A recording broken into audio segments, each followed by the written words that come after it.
I asked you to go undercover, not to seduce the big sister-in-law. Chapter 1, Afraid You Can't Handle Him.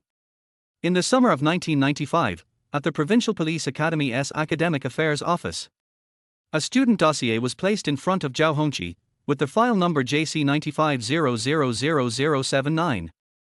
Director Zhao, this is the only student who meets your criteria, but I'm afraid you might not be able to handle him. This student is quite exceptional, said Director Han, offering a warning. Are you joking? Zhao Hongqi asked, his tone calm but a little amused. Do you think there is anyone Zhao Hongqi, can't handle? Zhao Hongqi smiled and opened the dossier. Lei Zhen, nice name, he remarked, reading aloud. He's not bad looking either, a handsome young man. He's just a little younger than I was back then. Har har. Zhao Hongqi continued flipping through the file as he joked, but slowly, the smile on his face faded. The student, Lei Zhen, with the file number JC95000079, was indeed not an ordinary person. This is a student? Zhao Hongqi asked, his voice a little uncertain. Yes, but I'm afraid you might not be able to handle him. There's no one I can't handle. If it's him, I'll take him on. Zhao Hongqi had come to the Provincial Police Academy to select an undercover agent to infiltrate the underground forces in Hui'an City, laying the groundwork for an upcoming crackdown operation. He needed a clean student to execute the mission, someone who didn't have to be extraordinary, but must meet his specific standards. Unfortunately, none of the students he had considered so far fit the bill. Only this student, Lei Zhen, with the file number JC95000079, was left. Half an hour later, Zhao Hongqi met Lei Zhen. The young man stood there, looking somewhat nervous, and gave off a particularly shy vibe. He was the model of a well-behaved, top student. You must be Lei Zhen? Zhao Hongqi asked. Sure. Lei Zhen raised a finger to his lips and began counting down. 5, 4, 3, 2, 1.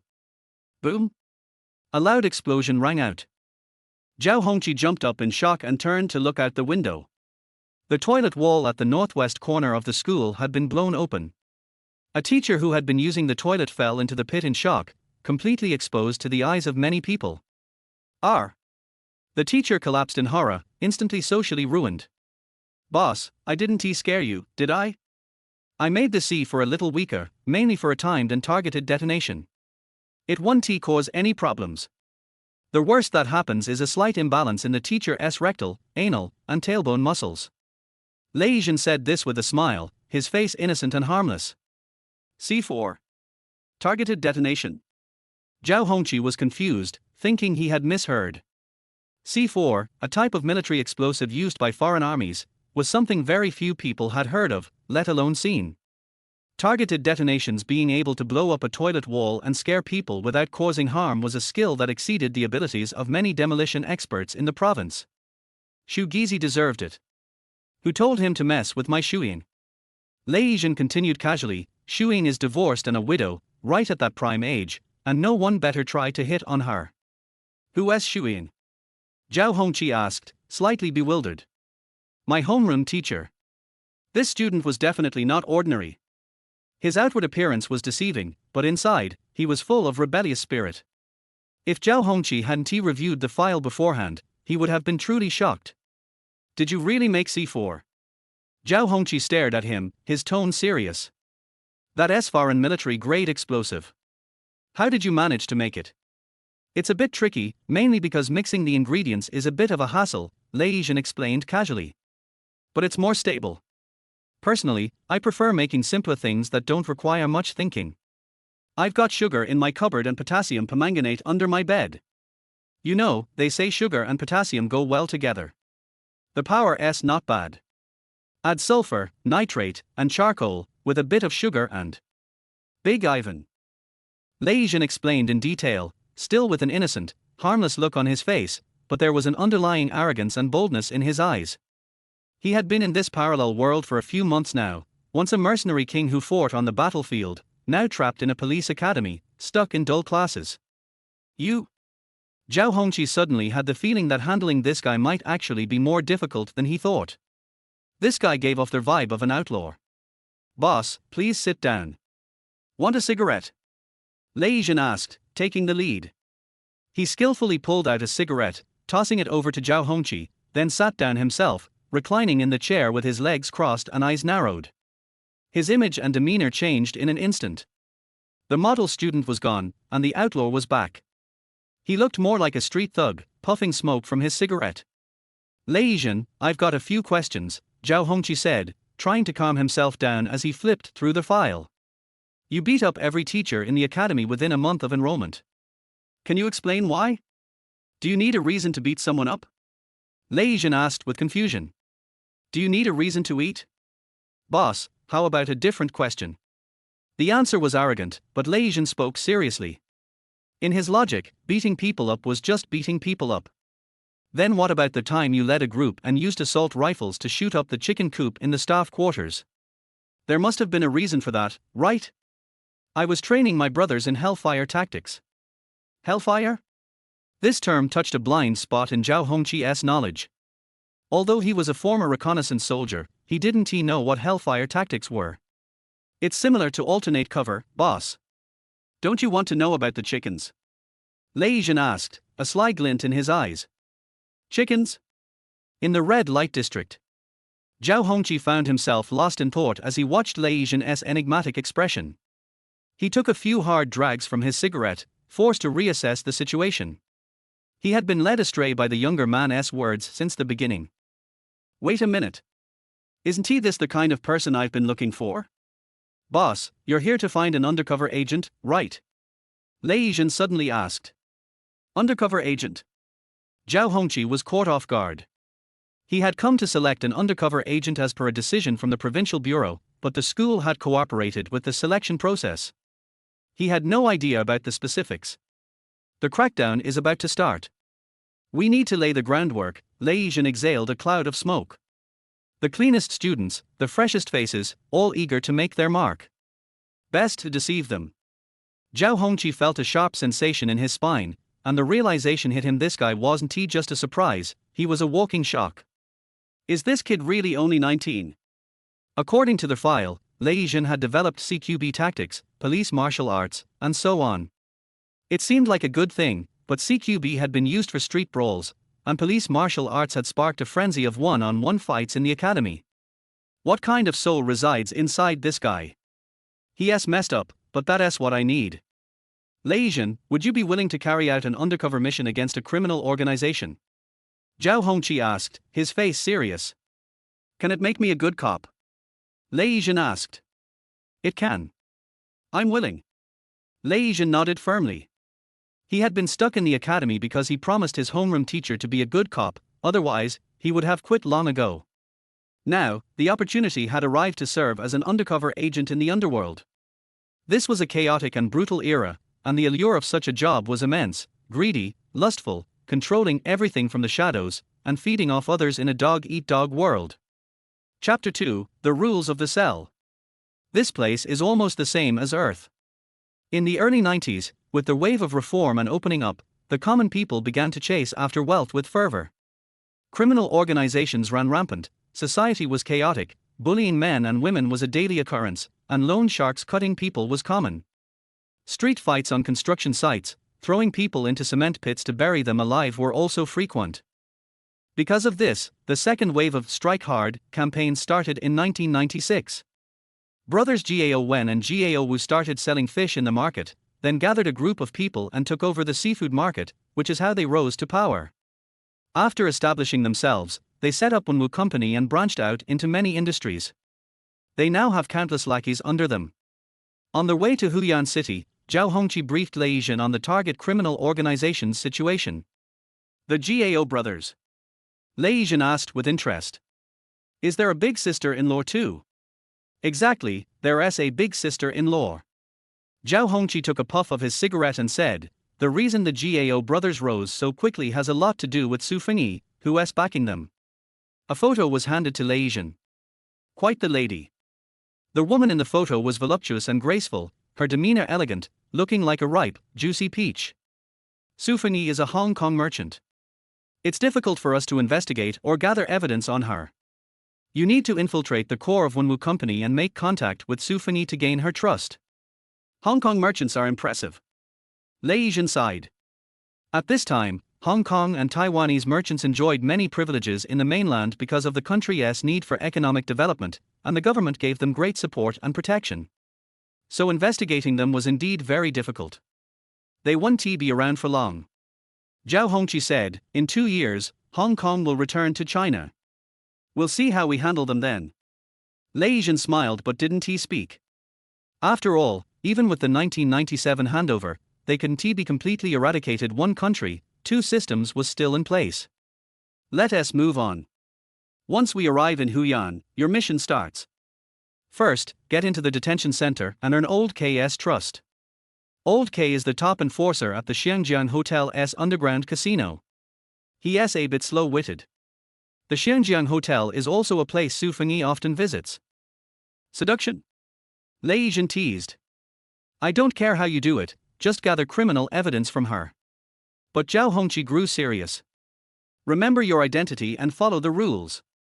Lei Zhen's playful expression disappeared, and he looked serious for the first time. I love this country more than anyone else. I love every inch of its land.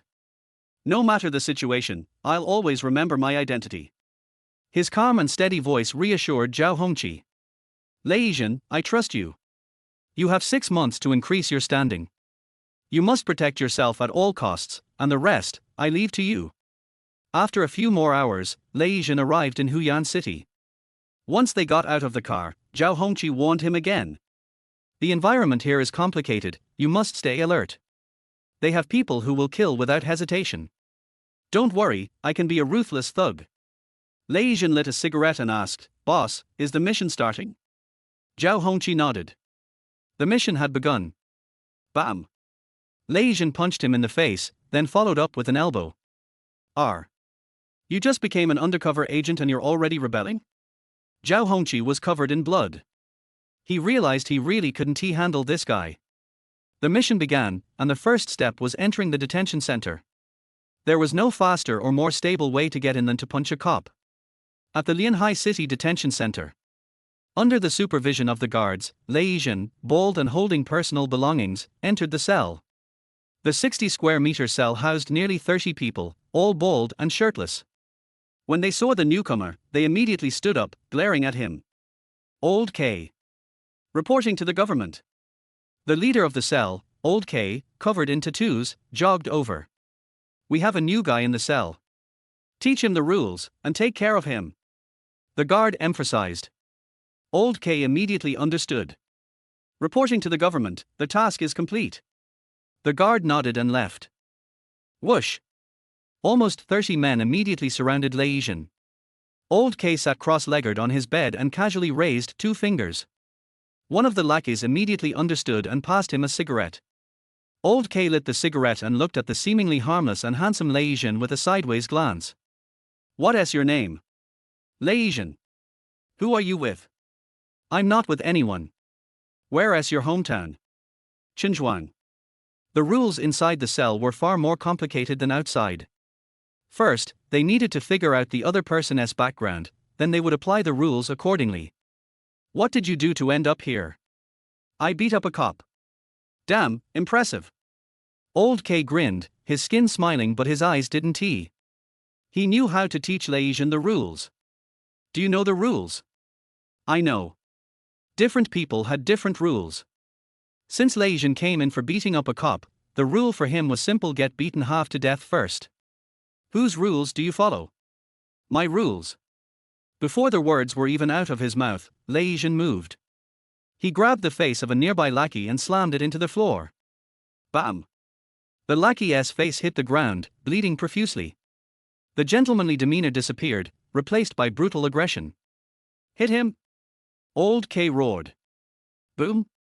A lackey flew through the air and crashed into Lei Zhen. Hit him! Kill him! Boom! The sound of angry roars and screams echoed through the room. Just as Old K got back up, he saw another lackey flying toward him. Damn! He was knocked down again. Frustrated, Old K tried to get back up but saw Lei Zhen using fists and knees, alternating elbows and legs, all aimed at the weak spots. The brutality was overwhelming, like a bulldozer in motion. Old K was stunned, having fought many battles before, but he had never encountered someone so vicious. He couldn't even last a round against Lei Zhen. He didn't even realize Lei Zhen was using the most efficient and powerful close combat technique in the world, Mager. Boom! Lei Zhen flipped the last man to the ground, then flashed Old K a warm smile, returning to his harmless, handsome look. Brother, let us talk. Old K hurriedly said. You beat up a cop. The rules are inevitable. If I don't teach you the rules, it will get worse for you. Heh. Lei Zhen smiled and walked up to him. Brother, I don't have a choice. Looking at Lei Zhen's smiling face, Old K swallowed nervously. His eyes clearly showed fear. But unexpectedly, this newcomer didn't attack. Instead, he picked up a cigarette and offered it to Old K.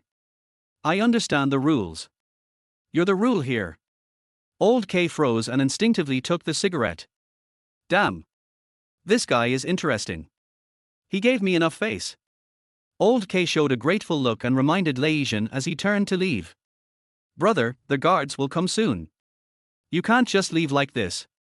The next moment, he saw Lei Zhen pick up a bedboard and smash it over Old K's head. Bam! Blood splattered everywhere, the skin was torn. Damn! That was ruthless.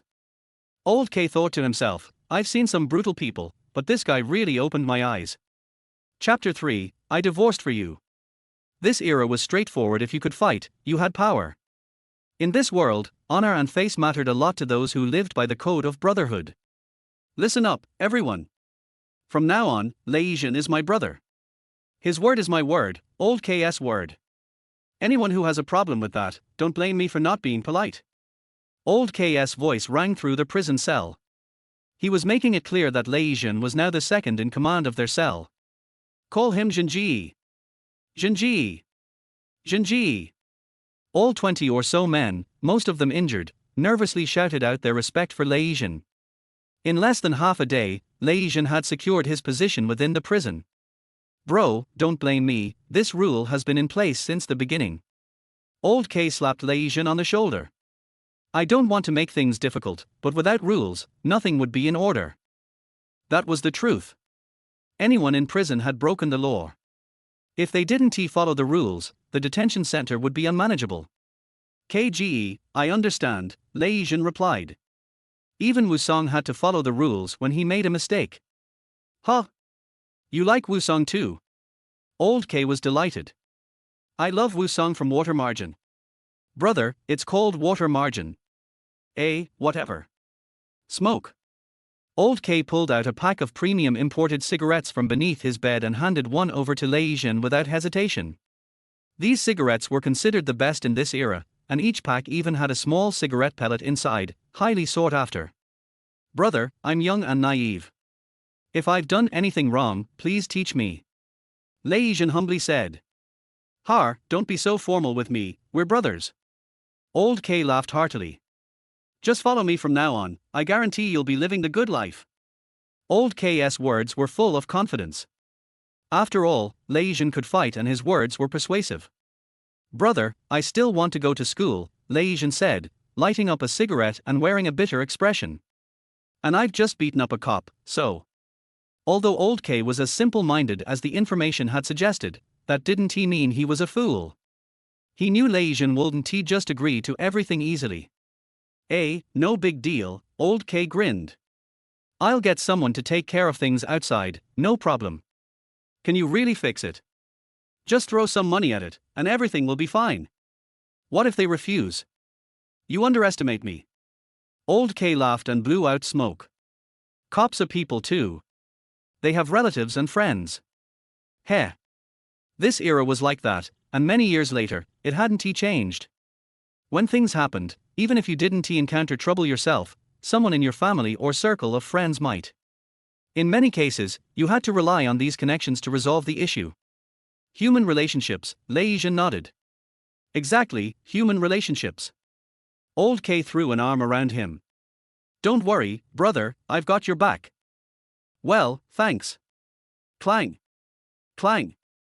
The sound of a baton hitting the iron bars echoed through the cell, and everyone immediately stood up. Lei Zhen, your aunt sent you something. My aunt. Lei Zhen was puzzled. He had been an orphan his entire life, so where did this aunt come from? A black plastic bag was shoved through the window. Lei Zhen opened it and saw a soft cigarette, roasted chicken, sausages, and other food items. They were just casually sent in like this? Bro, what does your family do? Old K eyed him suspiciously. Soft cigarettes, huh? It's a long story. Lei Zhen sighed, carrying the items over to Old K. At this point, everyone in the cell was eyeing the food greedily. They ate plain food most days, and the smell of roasted chicken made their mouths water uncontrollably. What's going on? Old K asked. Lei Zhen didn't answer. He tossed the soft cigarette to Old K and then plopped down, tearing into 2 chicken legs. He threw the rest of the food, including the sausages, to the others. But when they caught the food, no one dared to eat right away, all looking expectantly at Old K. Damn it, just eat it already. Old K swore. Don't you know how to thank Zhenji? Thank you, Zhenji. Thank you, Zhenji. Lei Zhen sat back disinterested, handing a chicken leg to Old K and lighting up a cigarette with a sigh. Brother, what's going on? Old K asked again. At this point, Lei Zhen was feeling a bit embarrassed. This wasn't even part of the plan. He had no idea where this aunt had come from. Brother, let us not talk about it. You don't trust me. It's not that I don't trust you, it's just that this whole thing is awkward. Seeing Lei Zhen's troubled expression, Old K didn't press further. He patted Lei Zhen's shoulder and showed a sympathetic look. After half a month in the detention center, this mysterious aunt continued to send food regularly, making sure Lei Zhen wasn't lacking anything. During this time, Lei Zhen's relationship with Old K grew closer. It wasn't just that he could talk smoothly, but he also knew how to get things done, always giving most of the food his aunt sent to Old K. Half a month later, the two walked out of the detention center together. Phew. Lei Zhen exhaled deeply, squinting as he lit another cigarette. Brother, now that you're out, what are you planning to do? How about coming with me? Lei Zhen looked up, and across the street, he saw a stunning woman, big wavy hair, a white blouse, and tight yoga pants. Wow, this woman may be a little older, but she is so beautiful. Her figure is incredible, those curves, that chest, that ass. In the early 90s, yoga pants were the trend, accentuating every curve of a woman's body, and this woman, standing there, made Lei Zhen dry-mouthed. Wait a minute, why does she look so familiar? Lei Zhen's eyes widened, their homeroom teacher. Qiu Shuiying. Bro, I'm getting hard. Shut up. Lei Zhen quickly crossed the road and walked toward the homeroom teacher, Qiu Shuiying. Aunt. Qiu Shuiying smiled and nodded, wrapping her arms around him in a light embrace. Director Zhao was worried no one could control you, so he sent me over, Qiu Shuiying whispered. I'm your second aunt. She had been sent for a reason. 1. Director Zhao needed a messenger to relay information, and 2. After trying to control Lei Zhen, he realized it was impossible. But Qiu Shuiying could handle him, so they had her come. Lei Zhen saw Old K following behind. Suddenly, he raised his voice. I admit, I love you, but you're married, you have a family. You're just after my body, right? Are you really willing to divorce for me? Qiu Shuiying froze. Old K, who was squatting nearby smoking, was also stunned. My brother is amazing. He is so handsome, it's irresistible. You have your family, I have my life, Lei Zhen continued. I cherish what we had, but... Qiu Shuiying gritted her teeth. This wasn't the right identity. But Old K heard everything, and now Qiu Shuiying's role was changing. She was either the student's lover or an adulterous woman. Don't come after me anymore. Can you leave me some dignity? For the sake of the love we had. The phrase, the love we had, made Qiu Shuiying nearly explode with anger. She wanted to destroy this student. But it was no use.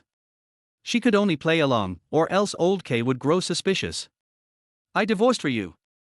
Qiu Shuiying yelled. Lei Zhen, just ask yourself, do you want me? Seeing the homeroom teacher getting angry, Lei Zhen quickly turned and pulled Old K away. Brother, are you worried about this aunt? Bro, I'm really upset. Understand, 30 wolves and 40 tigers, you can't feed them all in a day. Come on, let us go drink, I'll accompany you. Old K's lewd voice echoed in Lei Zhen's ears, causing Qiu Shuing's chest to heave with anger. She had seriously underestimated her student's shamelessness.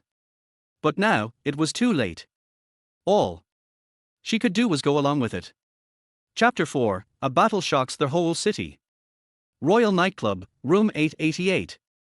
Oh, the beauty of Westlake in March. Old K held the microphone and howled like a ghost. As long as there was a sentence that was not out of tune, it could be called singing. More than a dozen younger brothers sat below, bare-chested and showing tattoos, hugging their hostesses in their arms, enduring the torture. After the song, Old K's face was flushed. Good. The boss sang so well. Sing another one, har har.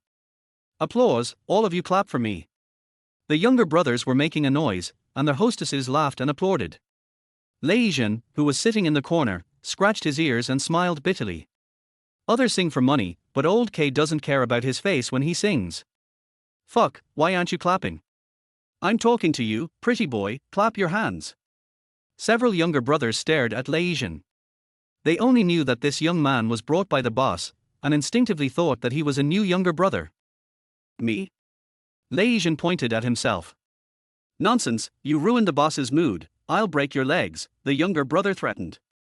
It had come to this point, Lei Zhen had to say a few words.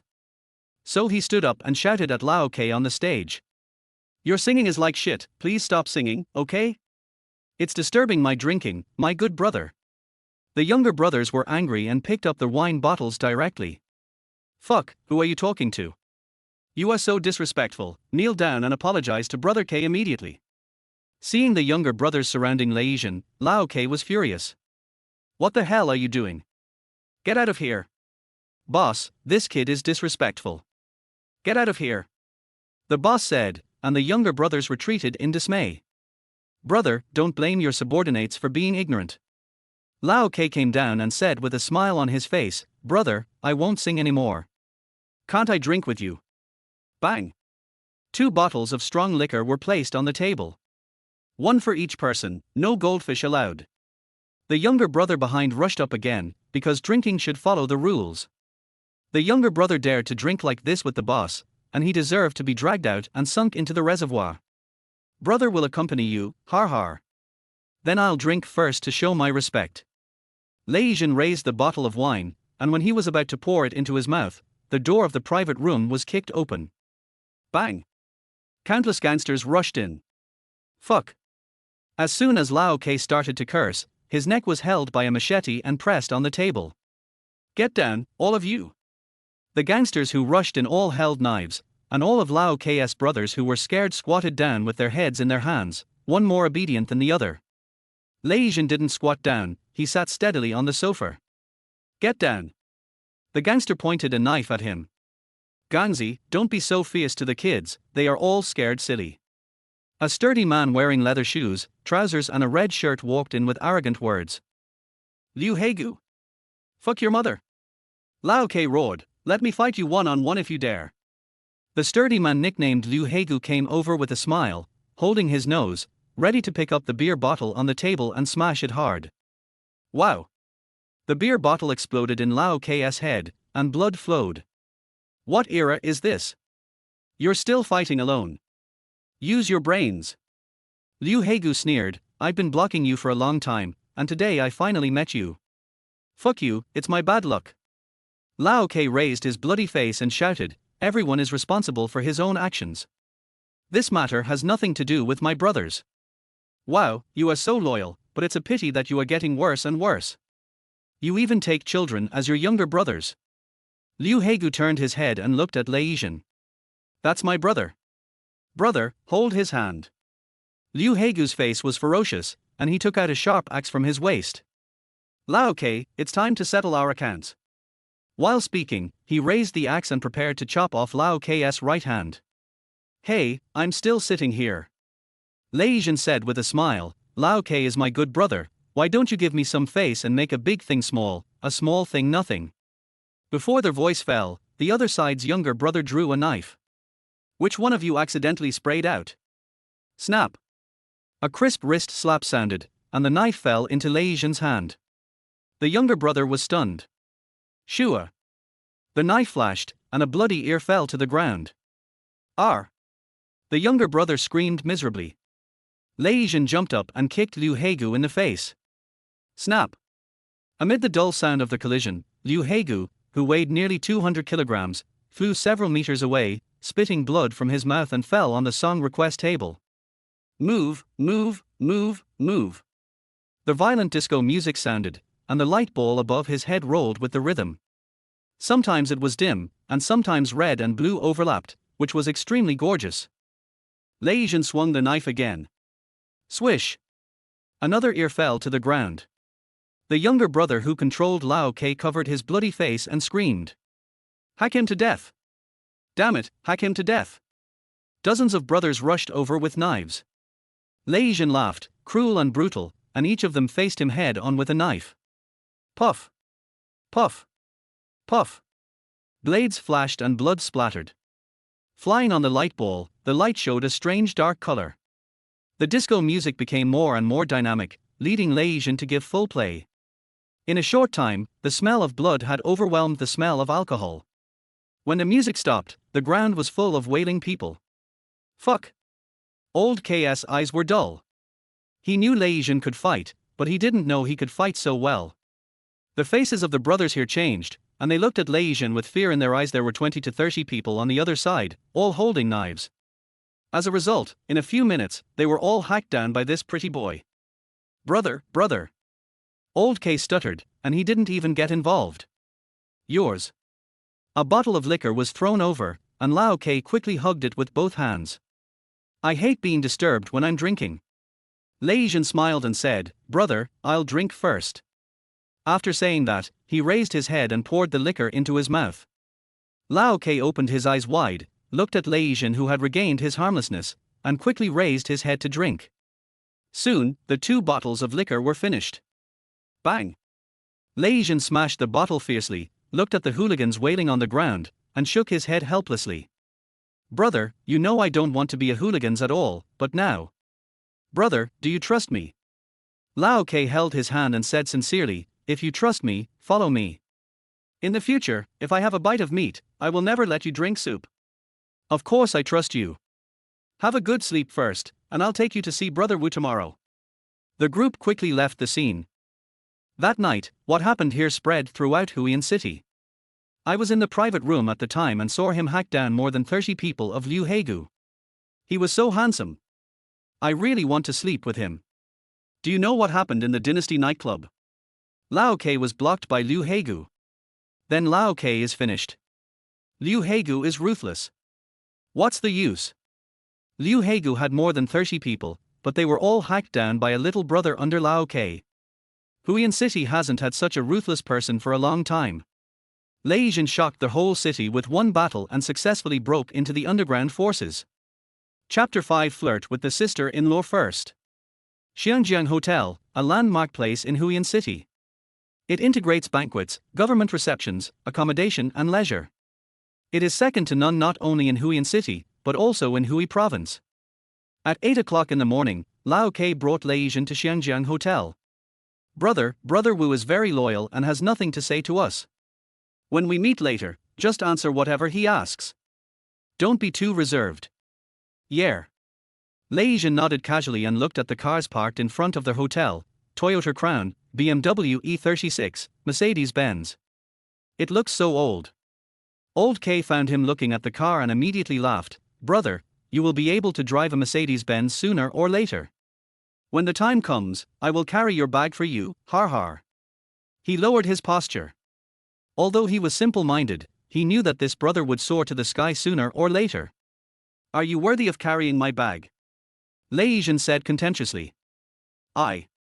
You are only worthy of sitting in a mansion full of beautiful women and counting money. When you are happy, you will use the money to humiliate the girls. When you are unhappy, you will change a group of girls to continue to humiliate with money. You? Then I am really waiting. Har har har. Old K laughed and walked into Xiangjiang Hotel with Lei Zhen in a happy mood. The first floor of the hotel is the lobby, and the second floor is the Western restaurant. After the two arrived at the Western restaurant, Lao Ke walked straight to the east. Brother Wu. Old K, he. A young man in his 30s waved at the window on the east side. "This is Gao Wu." Walking up, Lao Ke hurriedly introduced him. "Brother Wu, this is the Lei Zhen I told you about. He killed more than 30 people of Liu Hegu alone last night." Gao Wu looked up at Lei Zhen, with a hint of surprise in his eyes. He didn't expect that this ruthless character was only in his 20s, looked gentle and harmless. Lei Zhen was also looking at Gao Wu. Wearing a suit and tie, and wearing gold-rimmed glasses, he tried hard to make himself kind, but unfortunately he couldn't hide the fierceness in his pupils. Although he was smiling on his face, it was just a superficial smile. Gao Wu, 32. He had been in a martial arts school for 10 years. He was good at fighting and ruthless. All those who offended him were killed, and he was involved in more than 40 cases. In this era where barbarism can accumulate wealth, most of the territory of Wenwu Company was conquered by him. "Lei Zhen, you are very good." Gao Wu adjusted his glasses and smiled. "Someone called me in the middle of the night last night, asking me when I recruited such a fierce general like you, he. Liu Hegu wants to chop off Brother K's hand, of course I can't sit idly by."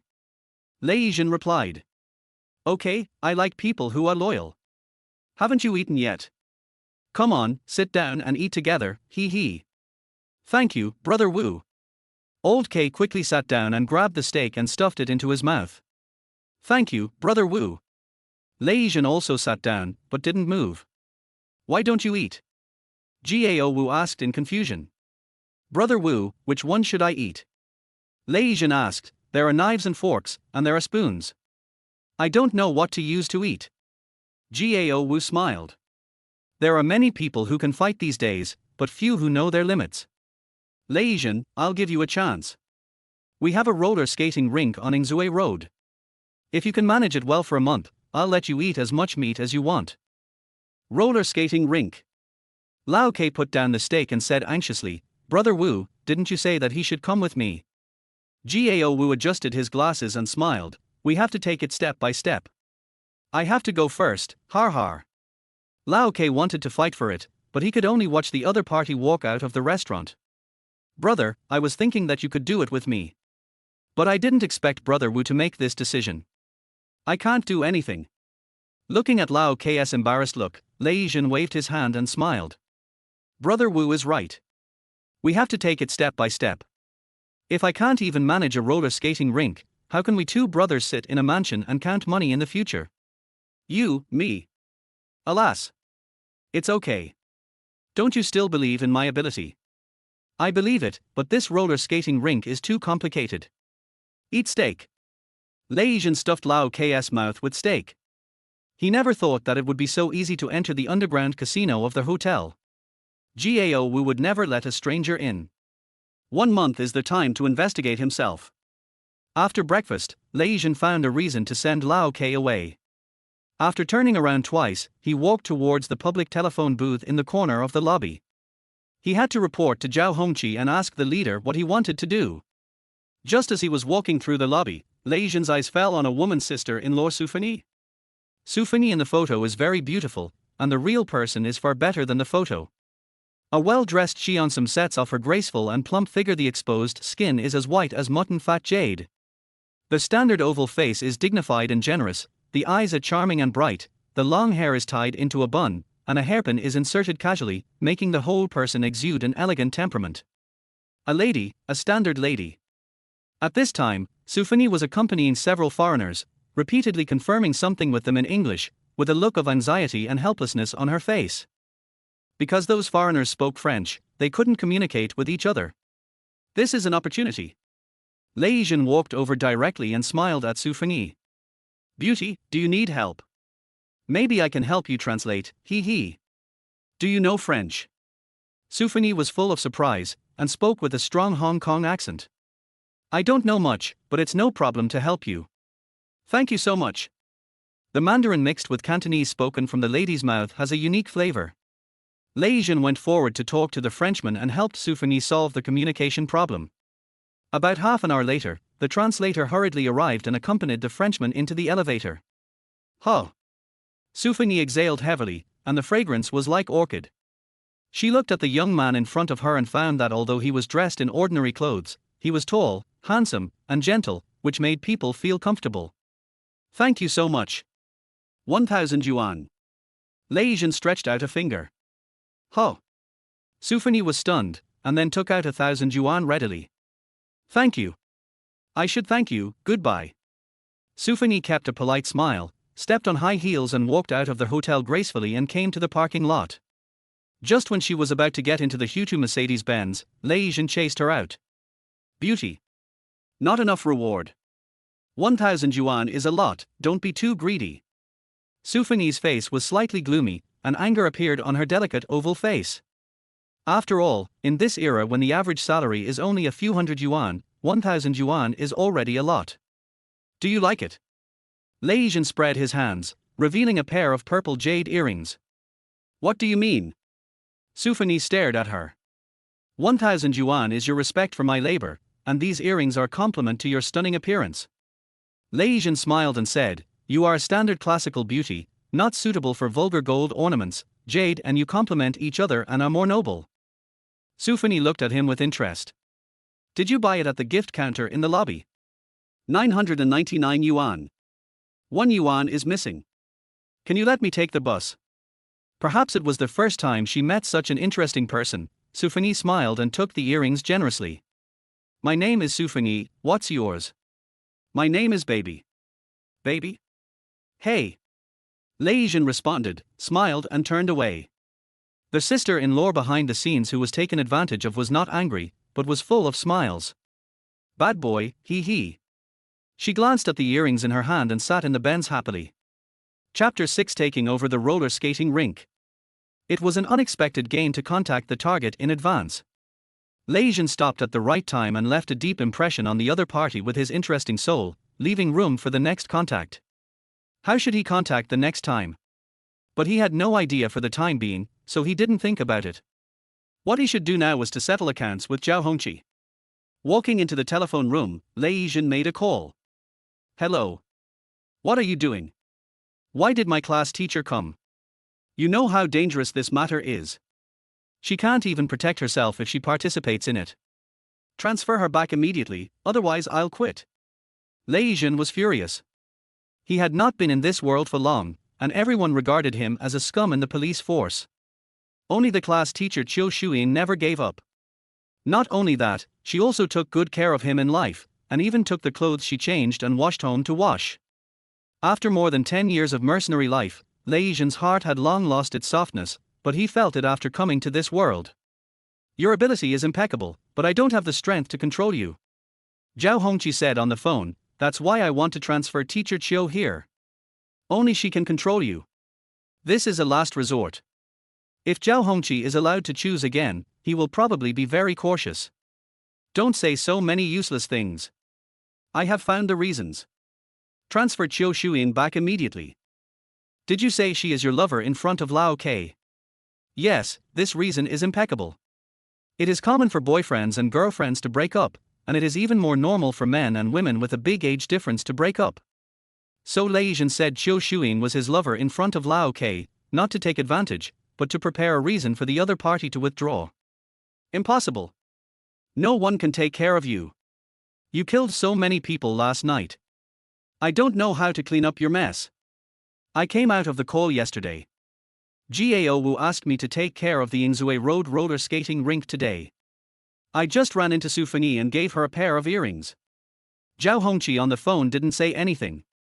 He was shocked by Lei Zhen's speed. In just one day, he became a small leader under Gao Wu and got in touch with Su Fengyi. This ability is indeed unmatched. Speak. Lei Zhen said impatiently, if Qiu Shuyin is not transferred back, you can find anyone you want to be an undercover. What if I don't go back? Teacher Qiu. When Lei Zhen heard Qiu Shuyin's voice on the phone, his face was full of helplessness. Hui'an Community 8th Building 106, pack up your things and move over. We will live together from today. Live together.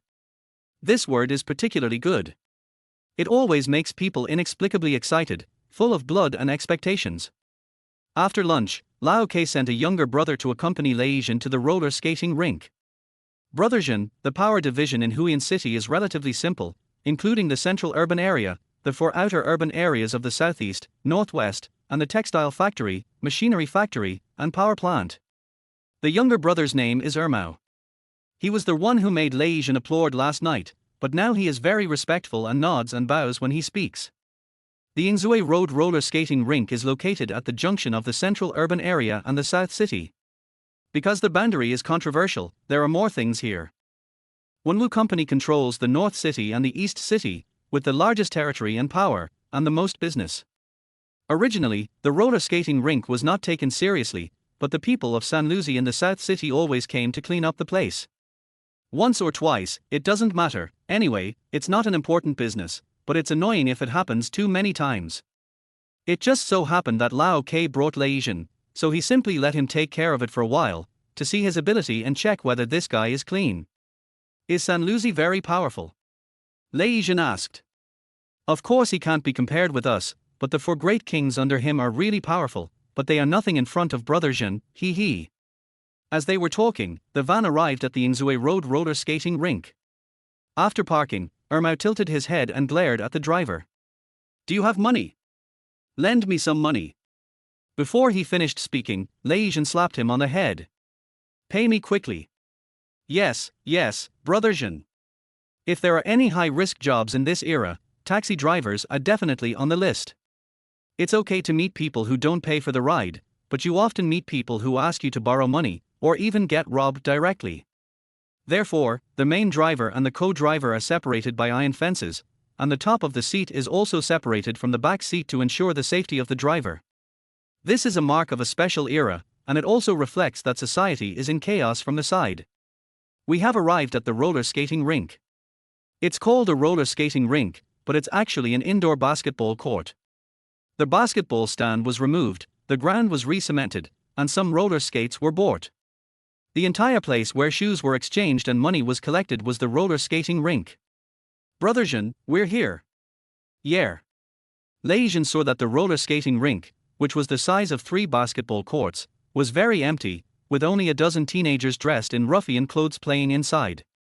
Today was Saturday, so you can imagine how bad the business here was. 2 scantily clad little girls were fighting and making noises at the ticket office for shoe exchange, and they didn't care about anyone at all. Seeing that the 2 girls were not doing their jobs, Ermao was stopped by Lei Zhen just as he was about to step forward. Brother Zhen. Lei Zhen shook his head and walked over to knock on the table. Skating. I'm so annoyed. Just skate. Who told you to knock on the table?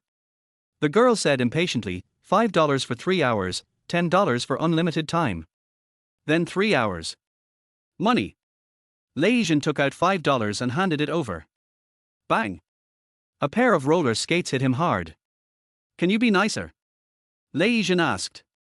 Fuck, why are you so nosy? If you want to play, play. If you don't want to play, get out of here. Don't you see whose place this is? You're such a fucking idiot. Ermao rushed over. You bitch, don't you see who this is? This is Brother Zhen, here to take over the place. Brother Ermao. The 2 girls stood up in a panic, fear in their eyes. Forget it, I'll go inside for a walk first. Lei Zhen said to Ermao, check the accounts. Yes, Brother Zhen. The 2 little girls were scared and stood aside obediently. Lei Zhen walked in with his roller skates. As soon as he sat on the steps to change shoes, more than a dozen little hooligans immediately slid over. Clatter. The wheels rubbed against the concrete floor, making a harsh noise, and in an instant, they surrounded Lei Zhen. Who the hell let you in? The leading ruffian crossed his arms and tilted his face to reveal his right ear full of earrings. I bought a ticket. Lei Zhen said. The ruffian clicked his ear and sneered. Is buying a ticket so awesome? If you want to play here, get through here first. He spread his legs and pointed at his crotch. Get through quickly. Boy, this is Dong Ji from our number 6 middle school's 13 Eagles. He's a man of his word. Har har har. Number 6 middle school is in the South City. These ruffians asked people to get through their crotches right away. They were obviously ordered to mess things up. Bang. Lei Zhen slapped the other person in the face. Plop. The ruffian fell to the ground, blood gushing from his mouth and nose. He gritted his teeth and tried to get up, but he was dizzy and couldn't get up at all. He could only support his body on the ground like a dog. Lei Zhen sat on him and patted the ruffian's head. "You are a teachable kid, har har." At first sight, the leader of the 13 Eagles of 6th Middle School was treated like a dog. Chapter 7 13 Eagles of 6th Middle School. Seeing the leader being humiliated, the others were immediately angry. "You dare to touch my brother Dong, you are looking for death. Brothers, come on." More than a dozen little ruffians rushed forward. Par. Par. Par. The slaps came one after another. How fast they came, how happy they fell. In a short time, everyone had a clear slap mark on their face, lying on the ground without the arrogance just now. "Get out, if you come again, I will break your dog legs, har har." Lei Zhen pointed at the gate, too lazy to argue with these students. "Don't leave if you dare, wait for me to come back," the leader said angrily. But Lei Zhen ignored him, tied on his roller skates and skated inside alone. Although the roller skates of this era are uncomfortable and noisy, this is exactly the feeling of youth. 20 minutes later, he finally untied his roller skates and walked out. "Brother Zhen! Brother Zhen!" The two little girls shrank and looked timid. They already knew who Lei Zhen was. Not only did he take over the place here, but he was also the ruthless man who hacked Liu Hegu last night.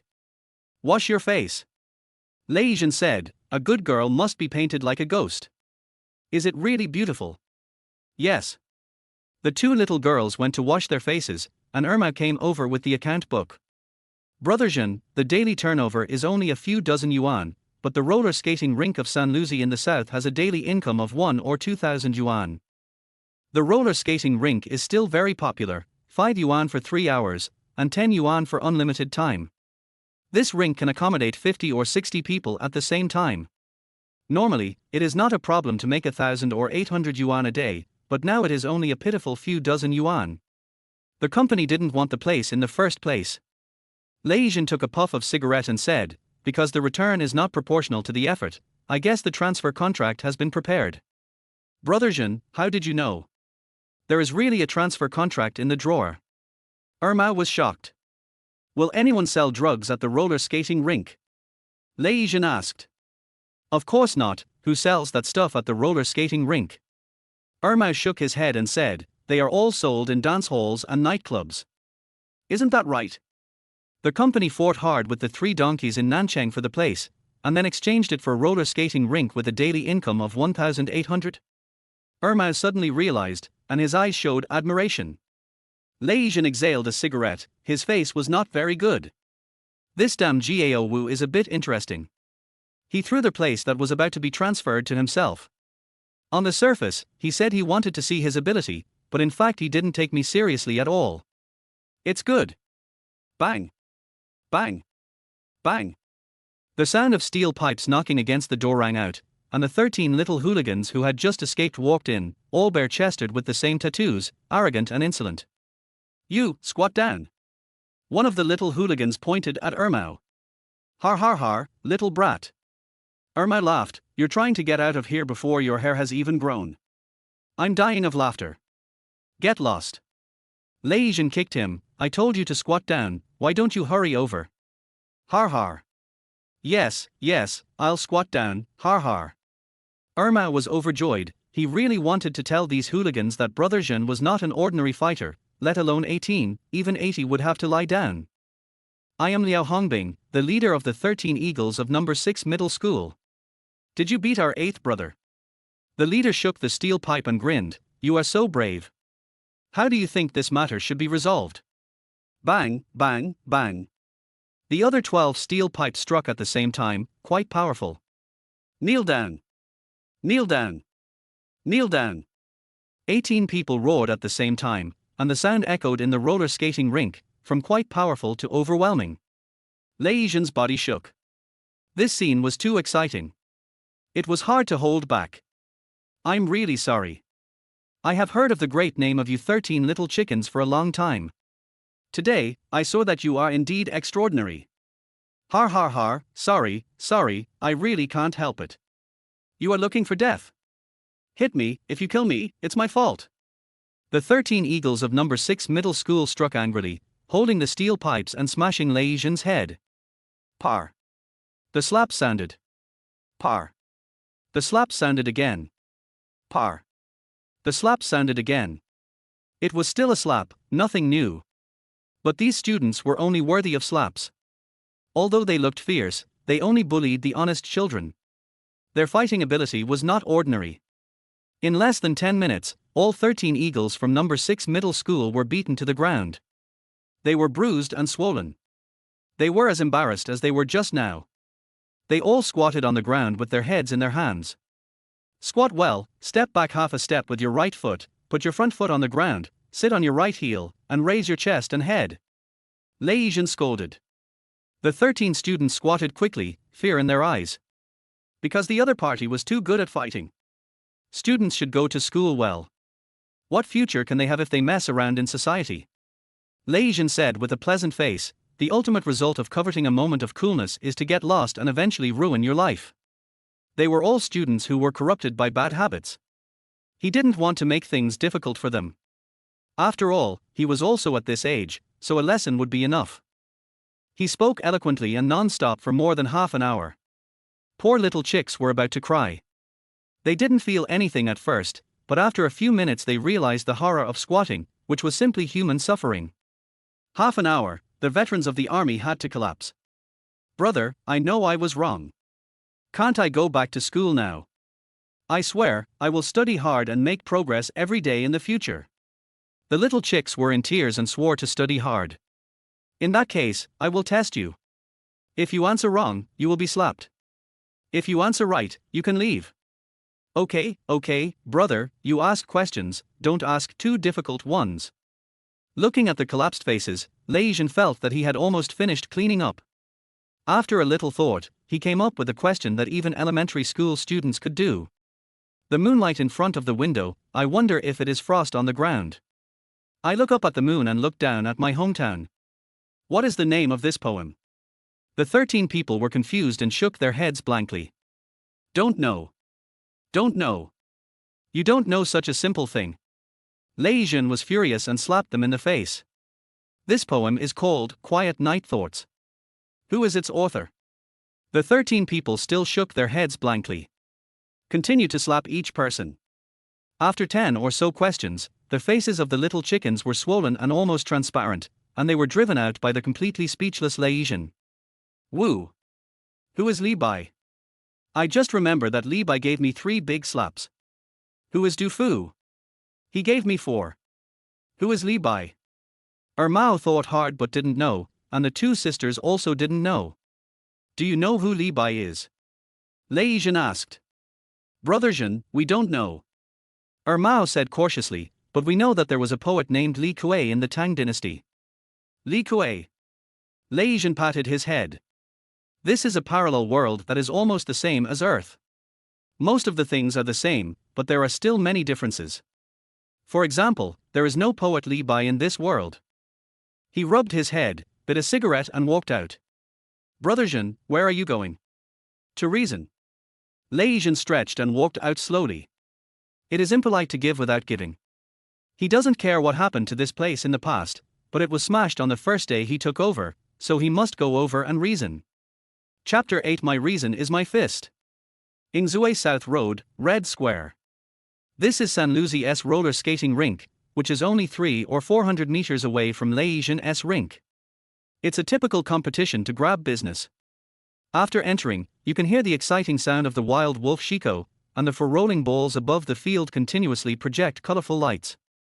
The roller skating rink was full of people, and some were even queuing outside. The girls at the bar are prettier than each other. Some are selling tickets, some are selling drinks, and some are taking out shoes. It is a very busy scene. Not bad. Quite good. Lei Zhen exclaimed in admiration, walked directly to the speaker, and pulled out the wire. The music disappeared, the colored lights on the bowling ball stopped turning, and there was a commotion in the rink. The men and women who were skating also stopped and looked towards the speakers. Hello. Lei Zhen stood on the sound system, looking down at the venue while testing the sound. He saw 13 little kids who had not yet gone to school and pointed at them. The chicks had shadows in their hearts and answered the questions subconsciously. Li Bai, also known as Qinglian Jusha and exiled immortal, is a great romantic poet in my country and is praised by later generations as the immortal poet. Not bad. Lei Zhen gave them an approving look, then turned to the audience and spoke loudly. This place is over, and the business is closed for rectification. If you want to play more, you can go to the roller skating rink in the north. The whole rink is free for 7 days without any time limit, and there is also a free lottery. The special prize is a 100-gram gold bar, the first prize is 5,000 yuan in cash, the second prize is 3,000 yuan in cash, and the third prize is 1,000 yuan in cash. The place suddenly exploded. Is this true or false? The special prize is 100 grams of gold, 10,000 yuan. Seeing these people's excited faces, Lei Zhen suddenly thought of how to continue to contact Su Fengyi Lucky Draw. Su Fengyi is a businessman. Businessmen value profit. Using interests as a tie can achieve the purpose of the task fastest. In this era, winning a prize is almost equivalent to legal robbery. Fuck it, get off here. You dare to come here to mess things up. Today, I will make you come in vertically and leave horizontally. The fierce voice interrupted Lei Zhen's thoughts. He looked up and saw more than a dozen thugs with knives running towards him. Leading them was a 1.9-meter tall burly man with thick eyebrows and leopard eyes, with a tattoo of a leopard descending from the mountain on his chest. Brother Leopard. Brother Leopard. This is Leopard Head, one of the four Vajras under Nanchang Sanluzi, and the most capable one. It is said that this guy once chased and hacked the power plant boss Zhao Hongqi all over the street. After he chased him into the power plant, he was surrounded by hundreds of people. In the end, he rushed out alone with a knife. Since then, the reputation of Nanchang Leopard Head has spread throughout Hui'an. My name is Lei Zhen, and the Yingzui Road roller skating rink is my rink. Lei Zhen looked down and said, I'm here to reason with you. The civility is gone, replaced by arrogance and domineering behavior. I, Leopard Head, particularly like people who are reasonable. Leopard Head laughed, but your reasoning won't work. None of us will destroy your place. He looked around, saw the 13 eagles from the 6th middle school, and pointed. Is this the place you guys destroyed in the past? Brother Leopard. The 13 eagles looked terrified and obeyed orders only with timidity. Whose younger brother are you? We are no one's younger brother. Leopard Head turned around and grinned. A few brats destroyed your place, and you come to reason with me? They are students, not our people. I can't do anything about it, har har har har. A bowl of beef noodles can drive these student hooligans to attack others, and a pack of cigarettes can make these teenagers lose their minds and do whatever they want. The accident had nothing to do with him. The old bastard was very good at taking advantage of ignorant students. Lei Zhen jumped down and walked towards him step by step. Do you have any misunderstanding about reason? I, Lei Zhen, use fists to reason. Whoever has the bigger fist is right. Har har har. Talking to Brother Leopard about fists is really hilarious. Hurry up and take a piss to look at yourself. There's no need to be so anxious to be reincarnated. Boy, hurry up and kowtow to Brother Bao and admit your mistake, otherwise you will die without knowing how. There was a lot of laughter. Whether it was the little brothers who were watching over the place or the people who came here to play, they all felt that Lei Zhen was mentally ill. This is the Leopard Head of Nanchang, who can fight against 100 people alone. Looking at Lei Zhen again, he was only about 1.78 meters tall, but he exuded the aura of a pretty boy from head to toe, and looked frail standing in front of Leopard Head. Little thing, are you serious? Leopard sneered. One-on-one or group fight? Lei Zhen said seriously, I'm here to reason with you, and I have to reason with you. It depends on whether you dare or not. Leopard Head grinned grimly and glared at him viciously. Okay, we still have to do business. The middle-aged man who was in charge of the red square business came over, took out $5 and threw it to Lei Zhen. Young man, go to the hospital and make an appointment to check your brain. You are so young, but you have this disease. How can you talk about finding a wife in the future? Sigh. As soon as these words were spoken, there was another burst of laughter. From the moment this guy jumped on the speakers, I knew he was mentally ill. Who said it wasn't true? Even Gao Wu doesn't dare to come here alone. Brother Bao is really awesome. Even fools want to use him to become famous. Men and women were all pointing and laughing more and more unbridled, but the 13 eagles from the 6th middle school at the back were so obedient that they didn't dare to say a word. They knew that Lei Zhen was not only not a fool, but also extremely powerful. What a damn bad luck. Leopard Head cursed, "You idiots are here to mess with me, get out of here right now, or I'll interrupt your." Before he could finish his words, he noticed that Lei Zhen's eyes had changed. He was harmless and gentle the last second, but now he was flashing with bloodthirsty and cruel eyes, which made him feel a little scared. One-on-one or a group fight? Lei Zhen stared at him. Leopard Head narrowed his eyes and finally looked straight at him. "Then let's fight one-on-one, otherwise it's too bullying." As his voice fell, the people around him immediately stepped back to make room. The people behind stretched their necks and climbed up to get a better view, although they didn't know why Leopard Head accepted the challenge from the fool. But being able to see the South City's most powerful general in action with my own eyes would be enough to brag about when I go back. Drink. With a loud shout, Leopard Head punched forward with his fist. Call. The powerful force even created a gust of wind, shocking the people around. This power, this speed, the fool is dead. Just when everyone thought that Lei Zhen was going to be killed on the spot, a crisp slapping sound was heard. Bang! Lei Zhen slapped Leopard Head's wrist at an even faster speed, then leaped upwards like a snake, instantly twisting his arm. A jump, a twist, and a pull. Leopard Head lost his balance and fell forward. Before he could react, Lei Zhen wrapped his entire body around him, hooked his calf, and counterattacked his joints, knocking him to the ground. This is jiu-jitsu. R. A cry of pain came out of Leopard Head's mouth. He didn't know what he had experienced. He just threw one punch. Get out of my way. As he roared, veins on his face and neck bulged and he tried his best to stand up. But the joints were blocked and the waist was under heavy pressure, so he couldn't exert any strength at all. Bang! Lei Zhen hit him on the temple with an elbow. The Leopard Head's eyes bulged outward, his muscles were tense, his body was shaking wildly, and he finally fainted with his eyes wide open in unwillingness. 10 seconds, done. Chapter 9. How arrogant is this? Quiet. The huge red square fell into deathly silence. This is the ceiling of Nanqing's combat power, the ruthless Leopard Head who chased and hacked the power plant boss Zhao Hongqi to where he had nowhere to escape and fought against hundreds of people alone. But this time he was knocked down in 10 seconds, without any power to resist. Hundreds of eyes stared at Lei Zhen, their pupils filled with incredible fear. Brother Leopard. Brother Leopard. Brothers, grab your weapons. More than a dozen younger brothers drew their machetes and rushed over with angry faces. Calm down. Lei Zhen uttered 2 words. The younger brothers showed fear in their eyes and immediately stopped, staring at the nail in his hand moving towards the Leopard Head's eyeball. If you use a little force, this eye will be immediately disabled. Let Brother Bao go, or I'll chop you to death. If you dare to hurt Brother Bao, just wait. Before they could finish their harsh words, they saw the tips of the nails stuck to their eyeballs. Brother, let's talk it out. The middle-aged man in charge of Red Square said anxiously, it's better to resolve a feud than to create one. There's no need to make it bigger, right? When asking for help, you have to have the attitude of asking for help, and you have to kneel down. Lei Zhen had a blank expression on his face, and his deep voice was filled with murderous intent. Are you crazy? Why are you asking us to kneel down and beg you? Believe it or not. Shut up, the middle-aged man said angrily, stop talking to me and bow to apologize. The younger brothers were very reluctant, but still bowed to Lei Zhen. I'm sorry, we were wrong. Please be merciful and let Brother Bao go. No one around me knew what to say. The other party came alone and successfully smashed the place, and now he has to apologize to others.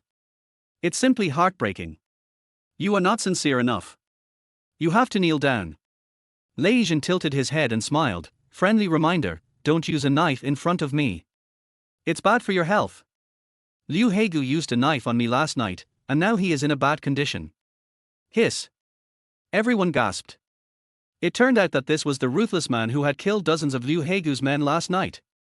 No wonder he dared to be so arrogant and come here alone to mess things up. The middle-aged man's pupils also contracted, and he walked forward and clasped his fists towards Lei Zhen. Brother. My name is Lei Zhen. Brother Lei Zhen. I'm not your brother. The middle-aged man was quite embarrassed, but the Leopard Head was in the other party's hands, so he had to ensure its safety at all costs. Although there have been minor frictions between our Nanchang and Wenwu company, we have always kept to ourselves. Are you trying to start a fight between the two sides? Can you win? Lei Zhen taunted. You. Kneel down. Lei Zhen roared, and murderous aura filled the air. More than a dozen younger brothers were suddenly terrified.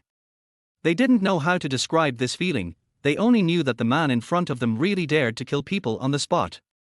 Almost subconsciously, they bent their knees and were about to kneel down in humiliation.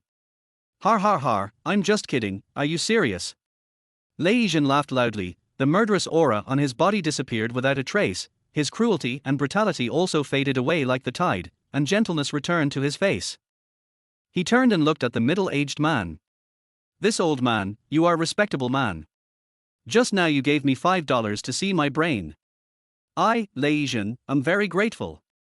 The middle-aged man's mouth twitched, not sure whether it was a good thing or a bad thing. If he knew that this guy was the one who chopped Liu Hegu last night, he would never do such a stupid thing.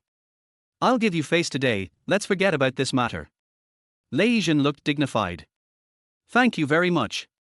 The middle-aged man clasped his fists again. I promise that today's matter ends here, and no one will cause you any trouble. But what about my face? Everyone heard you say that I'm mentally ill today. If this gets out, how can I still live like this? What do you want? The middle-aged man stared at him, feeling extremely unhappy, but even Leopard Head was knocked down in 10 seconds, so they were even worse off. Lei Zhen stretched out 5 fingers. Take 500 yuan and consider it as my old Chen treating me to a drink. My reputation is only worth 500? 5,000. Lei Zhen, don't go too far. The middle-aged man was angry. He had never seen anyone so arrogant. Why bully others when you can't do anything wrong?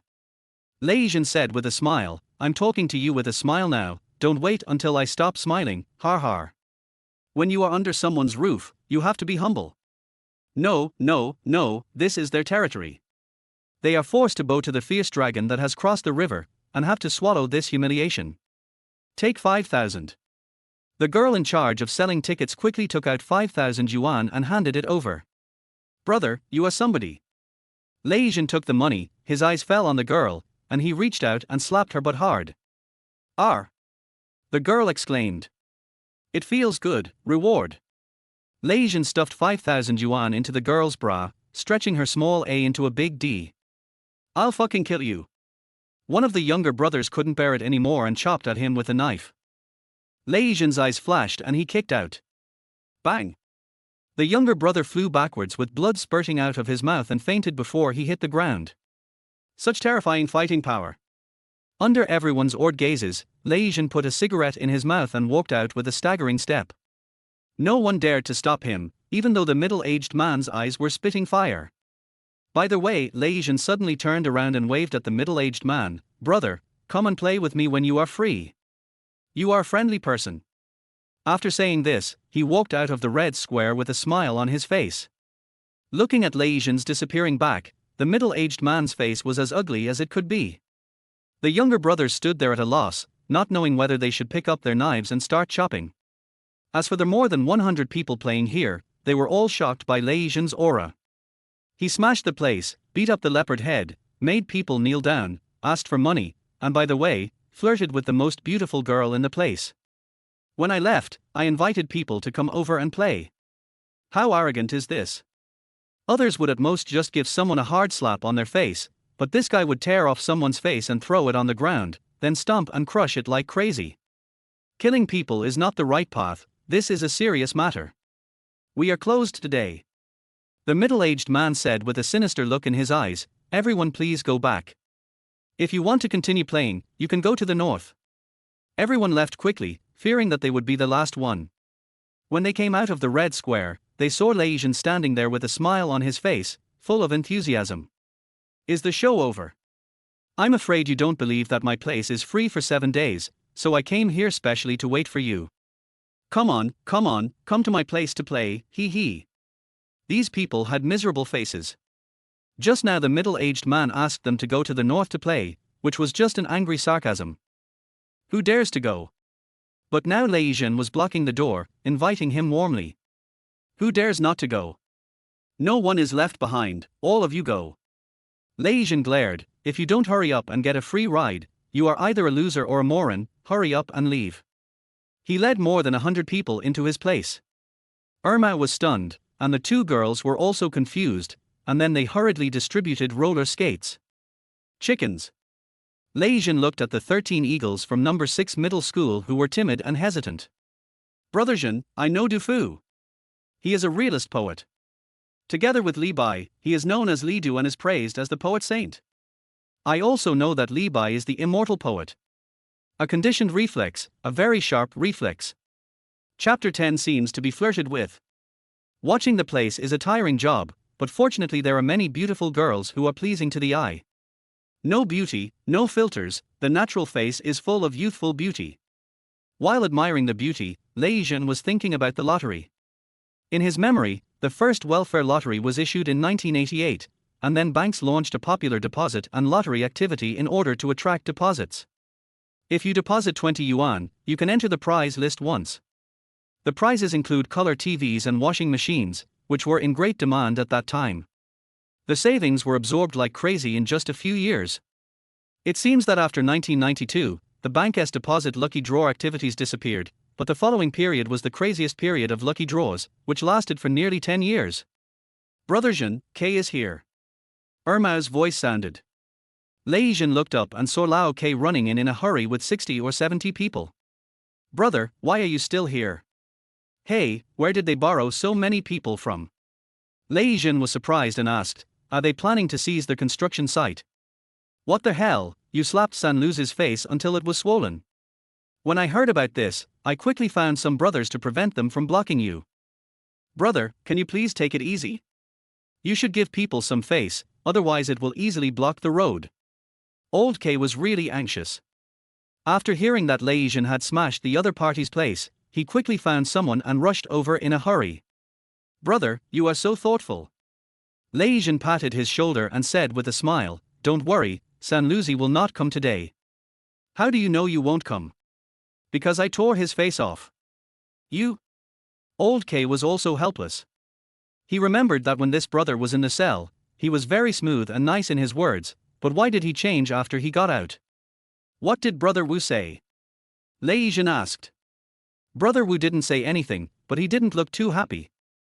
Old K sighed and said, hey, brother, I know you want to prove yourself, but you're a little too eager for quick success. Hey, can you speak idioms? Stop talking nonsense. I'm talking to you about business. You don't want to have a gun pointed at your head, do you? This is not an exaggeration. Although guns are banned completely in this era, gun management is still very backward, and many companies and individuals illegally produce large quantities of guns and ammunition. Type 54, small caliber, hunting rifles, and even military rifles, etc. Criminal gangs like the Runwu Company and the Three Donkeys of Nanchang have a lot of guns in their hands. A little bit. Lei Zhen's words choked Old K to death. But I really want to, because I haven't really played with a gun in a long time. As a former mercenary, I always feel like something is missing without a gun. I really admire you. Old K shook his head and said, I'll go find Brother Wu later and see if we can sit down and talk about this. Okay, brother, hurry up and leave. Don't delay me from seeing the beautiful girl. Then I'll leave the person to you. No, don't do that. It will scare these little beauties. Old K pinched his nose hard, not knowing what to say. He could only give a few instructions and hurried back to discuss countermeasures with Zhao Wu. Watching the other person leave, Lei Zhen smiled. No matter what, Old K is still very good to me. As for Zhao Wu, there is no way he would come forward to talk about this matter. Once he does, he will take the responsibility for everything and will inevitably have a fight with the Three Donkeys of Nanchang. Zhao Wu didn't care even though the roller skating rink was in such a mess. He just tried his best to avoid conflict with San Luzi. Lao Ke values righteousness, but Zhao Wu values profit. But this matter must be settled, otherwise God knows when a bullet will be shot from the darkness. At 6 o'clock in the afternoon, Lei Zhen closed the shop early. Because there is a big event today, and it is the first day he and Qiu Shuyin live together, he has to go there early, maybe there will be unexpected gains.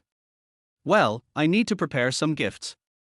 Women all love flowers, women all love romance, and beautiful mature women who have been widowed for many years love Dux even more.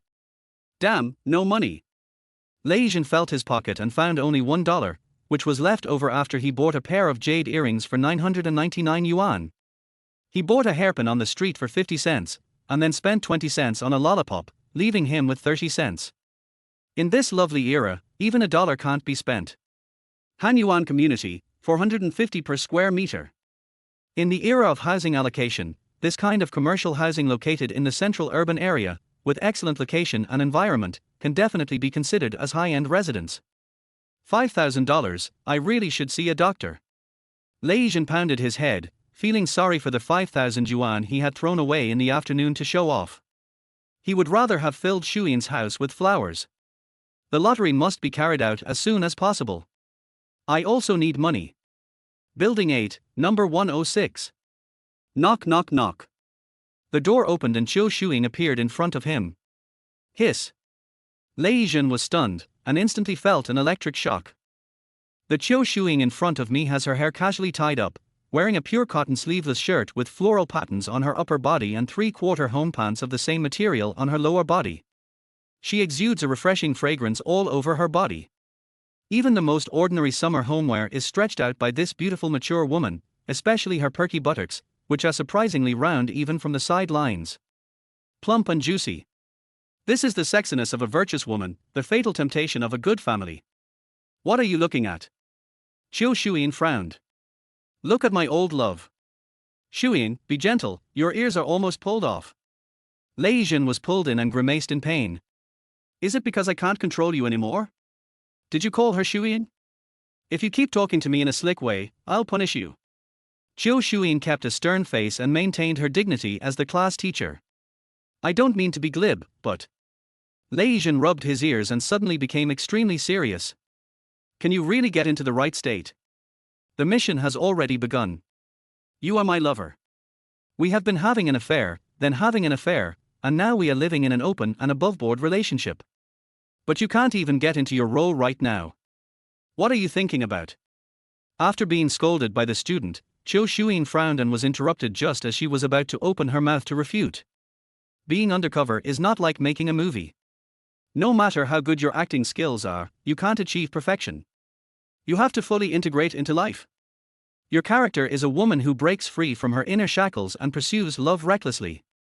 Considering your age, you should let go of yourself without any scruples. This very in-depth interpretation made Zhao Hui'an feel that she had not done enough, but she was too embarrassed to fully integrate with her students.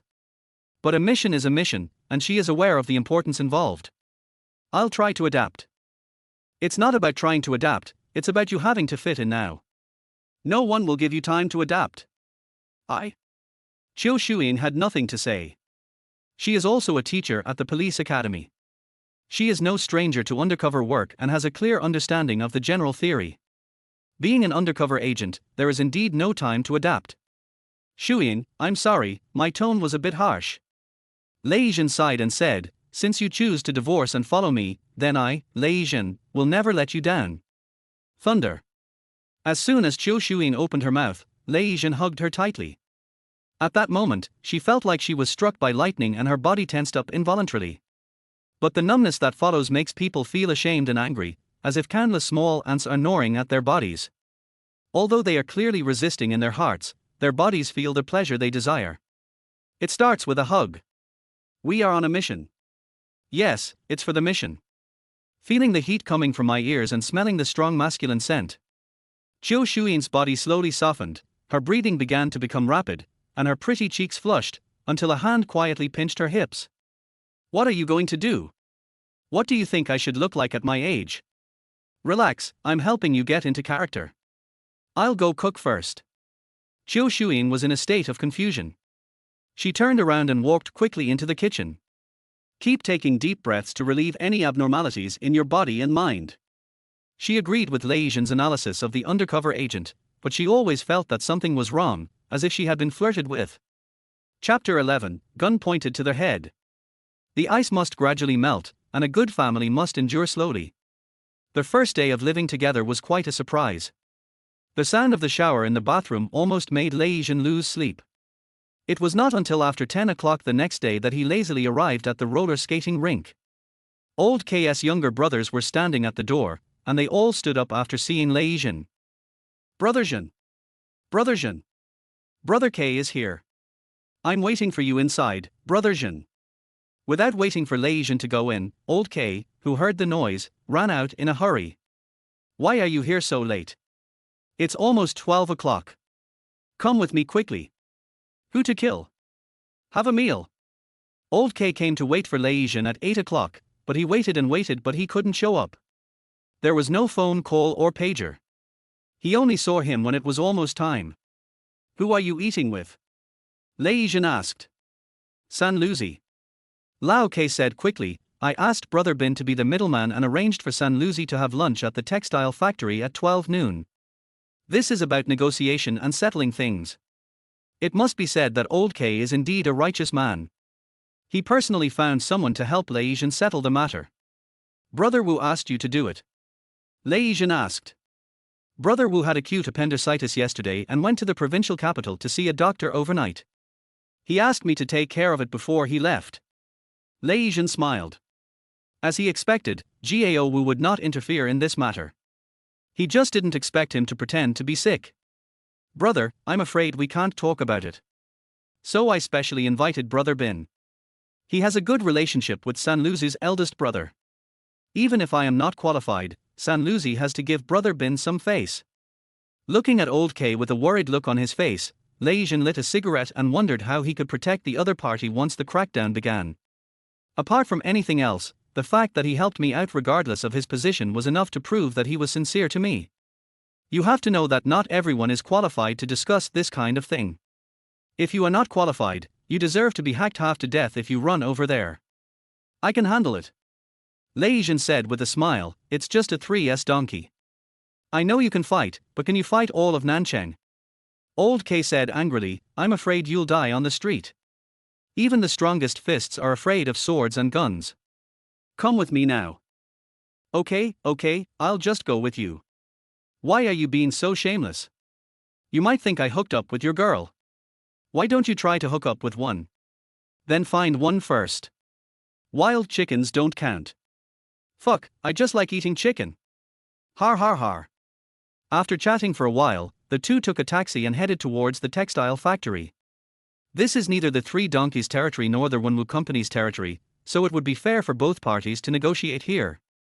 The Old Cat restaurant is also reassuring. The boss was also very famous when he was young. No matter whether it is the white or black world, everyone has to give him some face. Brother, don't talk too much after you go in. Old K warned, I'm afraid that once you get angry, you'll mess things up. Okay, I won't talk. Remember this, I spent a lot of effort to invite Brother Bin. With instructions left and right, Old K is really worried. He pushed open the door of the private room with a big smile on his face. Brother Bin. Brother Donkey. I'm really sorry to have kept you waiting for so long. I'll punish myself first. Bang. A bottle of beer hit him hard on the head. The wine splashed everywhere, mixed with blood. Old K was a little confused. He reached out and wiped the blood off his face, still smiling. Brother Donkey. Another bottle hit me. Bang. Old K fell to the ground, shaking his head for a long time without getting up. This is beer, not an empty bottle. An empty bottle hitting your head will at most leave a few cuts, but a full bottle of beer will definitely cause a concussion. What qualifications do you have to talk to me? You have no respect for your elders. Today, I will discipline Zhao Wu's little brother. The younger brothers on both sides put Lao K on a chair and beat him violently with their fists. Lei Zhen didn't move. He stared at the three donkeys sitting in the main seat. He was a short, dark and sturdy old bastard, probably about 40 years old, with a dragon tattooed on his open chest and a pair of vicious triangular eyes on his fleshy face. But he didn't even look at Lei Zhen, as if this person didn't exist at all. 3 donkeys, that's about it. We agreed on this when we came here. How can I step down after you do this? Brother Bin, who was sitting next to him, said angrily. This is a middle-aged man in his 50s, and his face looks very unhappy at the moment because he was specially invited by Old K. Everything was agreed upon, but in the end Sanluzi did this and made me lose all my face. Calling you Brother Bin is giving you face, but you still think it's the past. Sanluzi sneered, Brother Bin, you said it would be great if you could just stay at home with your wife and take care of the kids. Why did you have to come out and show off? Don't you want to admit that you're old? Brother Bin was filled with anger after hearing these words, but there was nothing he could do. His era was over. He had elderly parents and young children at home. He wanted to use his reputation to repay old K, but he didn't expect that Sanluzi would ignore him. Okay, Brother Bin, I was just joking.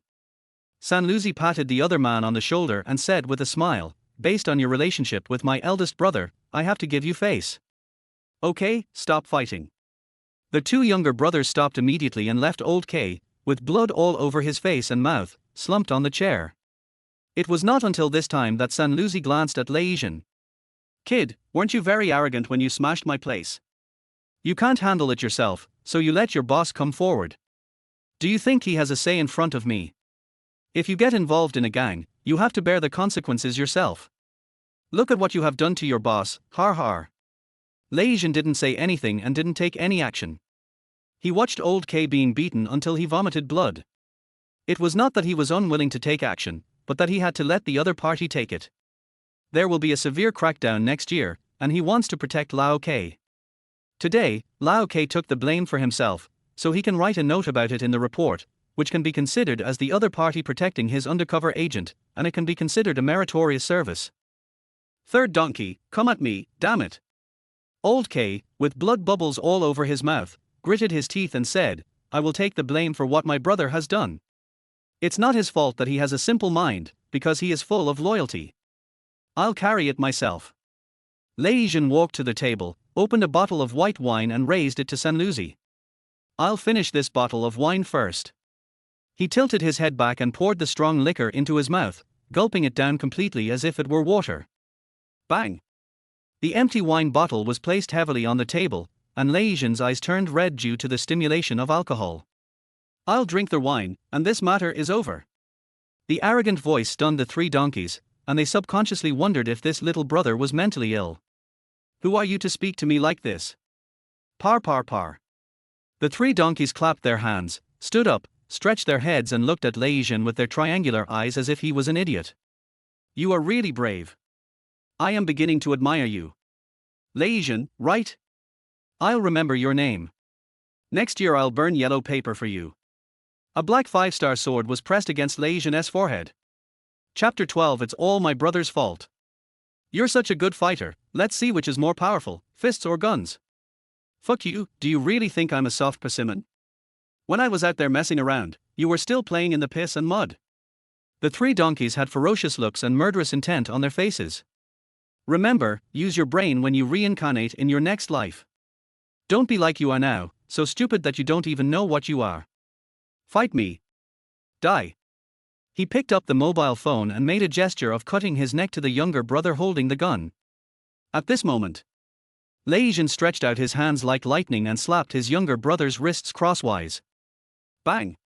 The 5-4 fell into his hand and pointed at the three donkeys. The sudden reversal made everyone in the room feel numb. None of them saw how Lei Zhen snatched the gun. They only heard the sound of slapping. The three donkeys facing the gun were even more in disbelief, and they didn't know whether to put their hands down or raise them up. What the hell is going on? This guy is a bit evil.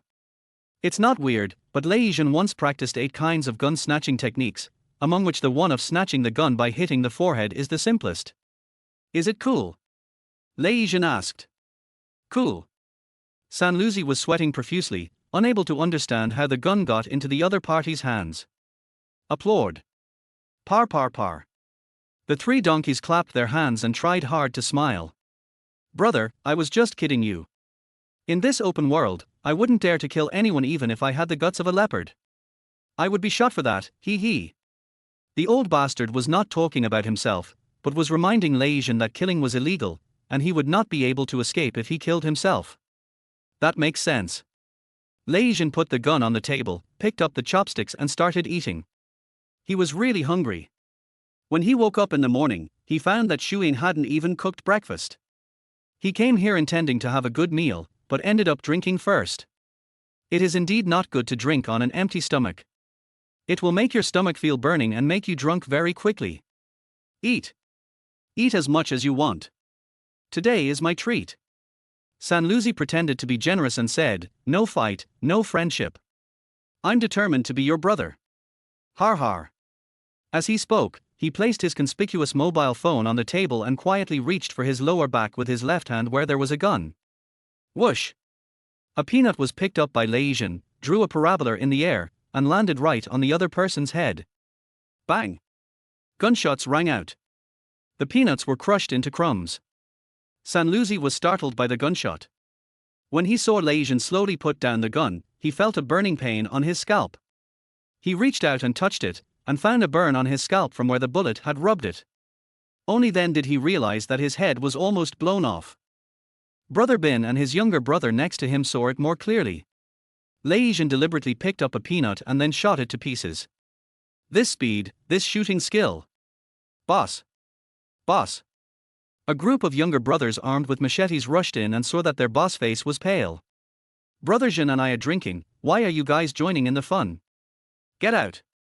The names have changed because the three donkeys have realized what is happening. Boss! Go out! After being scolded, the younger brothers closed the door and went out. The room fell into deathly silence, with only the sound of Lei Zhen chewing being the only sound. Sanluzi didn't even dare to breathe. As the boss of South City, he had been through a lot. The shot just now made him realize that he had picked the wrong person. Brother, can you move? Brother Donkey will give you a weapon, go and take it. Har har har, you still have to be my brother. Old K stood up slowly, walked over, took out Sanluzi's weapon, and put it on the back of the other man's head, his scarlet eyes revealing a vicious madness. He wants to kill this donkey. Brother K, don't be impulsive, it's all my fault. With a gun pointed at him, Sanluzi's hair stood on end and he was no longer crazy. Brother Donkey has a lot of face. He is the boss of South City anyway. Lei Zhen wiped his hands and said, "We are all just gangsters. Why do we have to fight to the death?" After hearing his words, Lao K slowly put down his gun, walked back and sat back in his chair. Brother Zhen, I am Sanluzi. Pour the wine. Lei Zhen knocked on the table. Okay, I'll pour the wine. Sanluzi poured a glass of wine and drank it. Da. Lei Zhen knocked on the table again. Har har, I'll keep you company. Sanluzi poured another cup and continued drinking it. Da. Keep banging on the table. Brother Zhen, please give me some face. I, Sanluzi, must take care of it. 3 cups of 3 liang in total, 3 cups in a row, almost a pound of liquor. At this time, Sanluzi's face was red due to the stimulation of alcohol. He opened his mouth and gasped for air to relieve the burning sensation in his throat. You can bend and stretch, worthy of being the boss of South City. Lei Zhen raised his gun, drink, keep drinking. Being pointed at with a gun, let alone drinking, I wouldn't dare to refuse even if I was given poison. Brother Zhen, I was wrong this time. Bang! The gunshot rang out again, the wine glass in Sanluzi's hand exploded, and the bullet flew past his face accurately.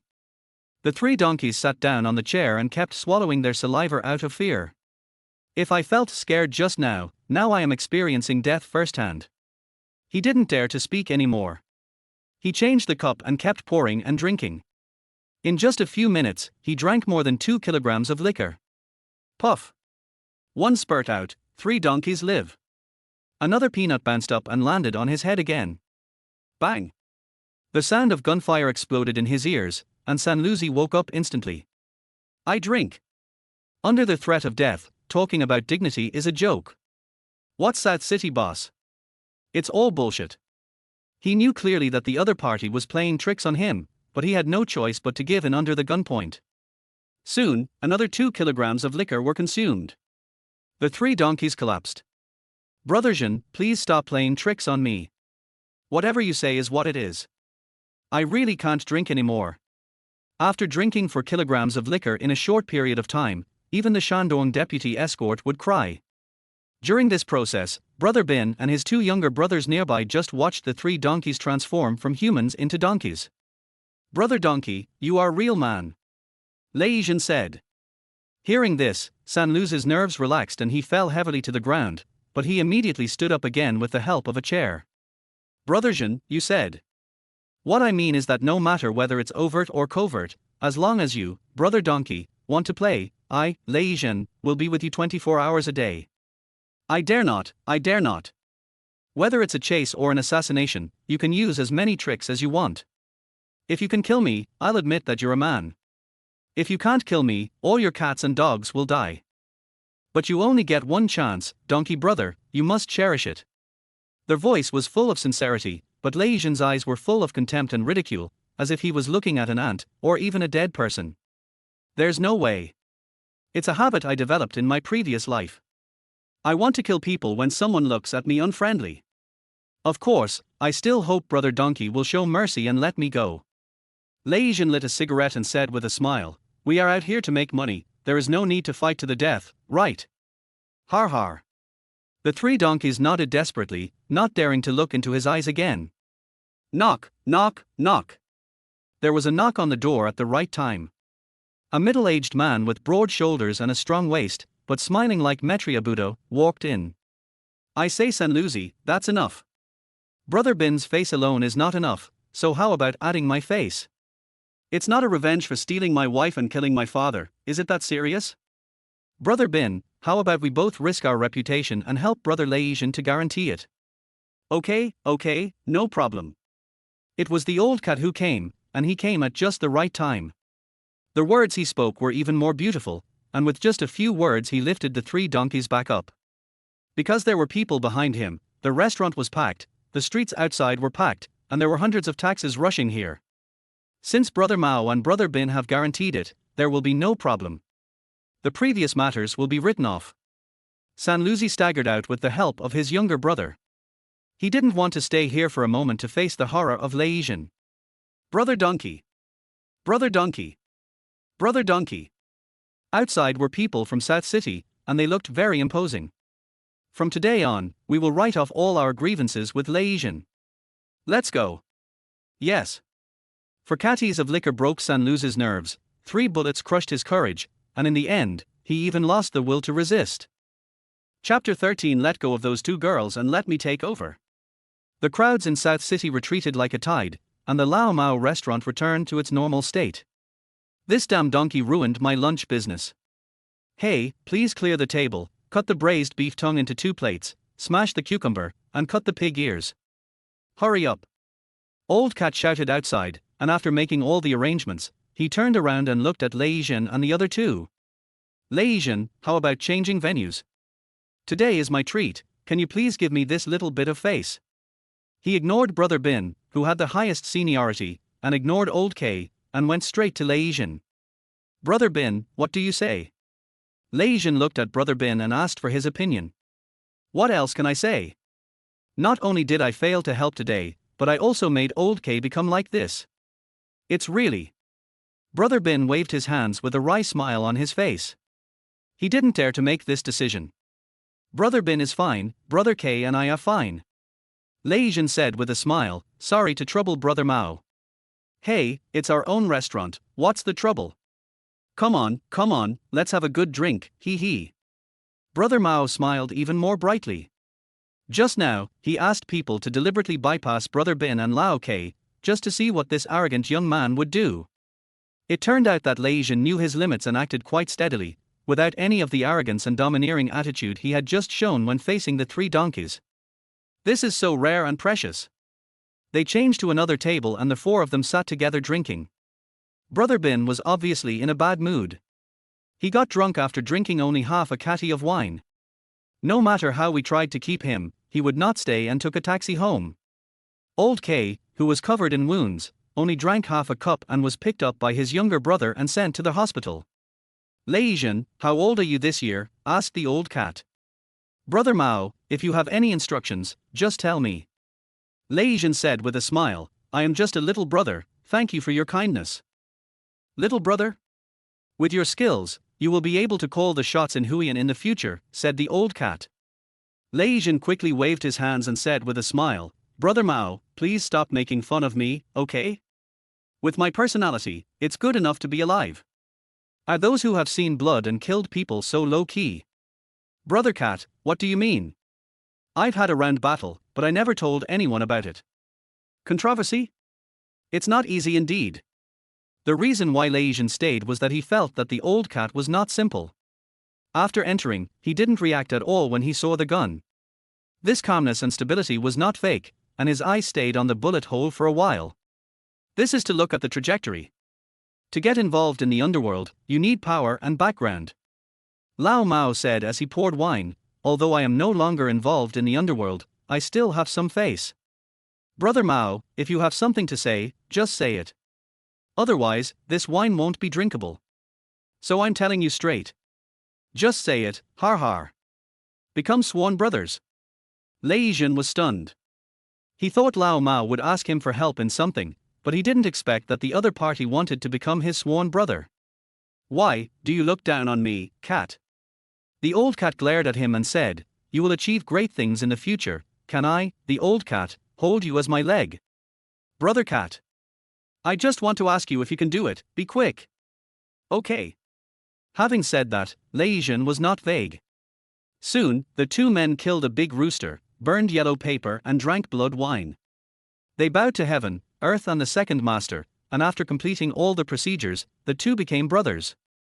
Xiao Zhen, if anything happens in the future, come to me. As long as you get close to the textile factory, I can protect you. Brother cat, I understand. I'll make some calls.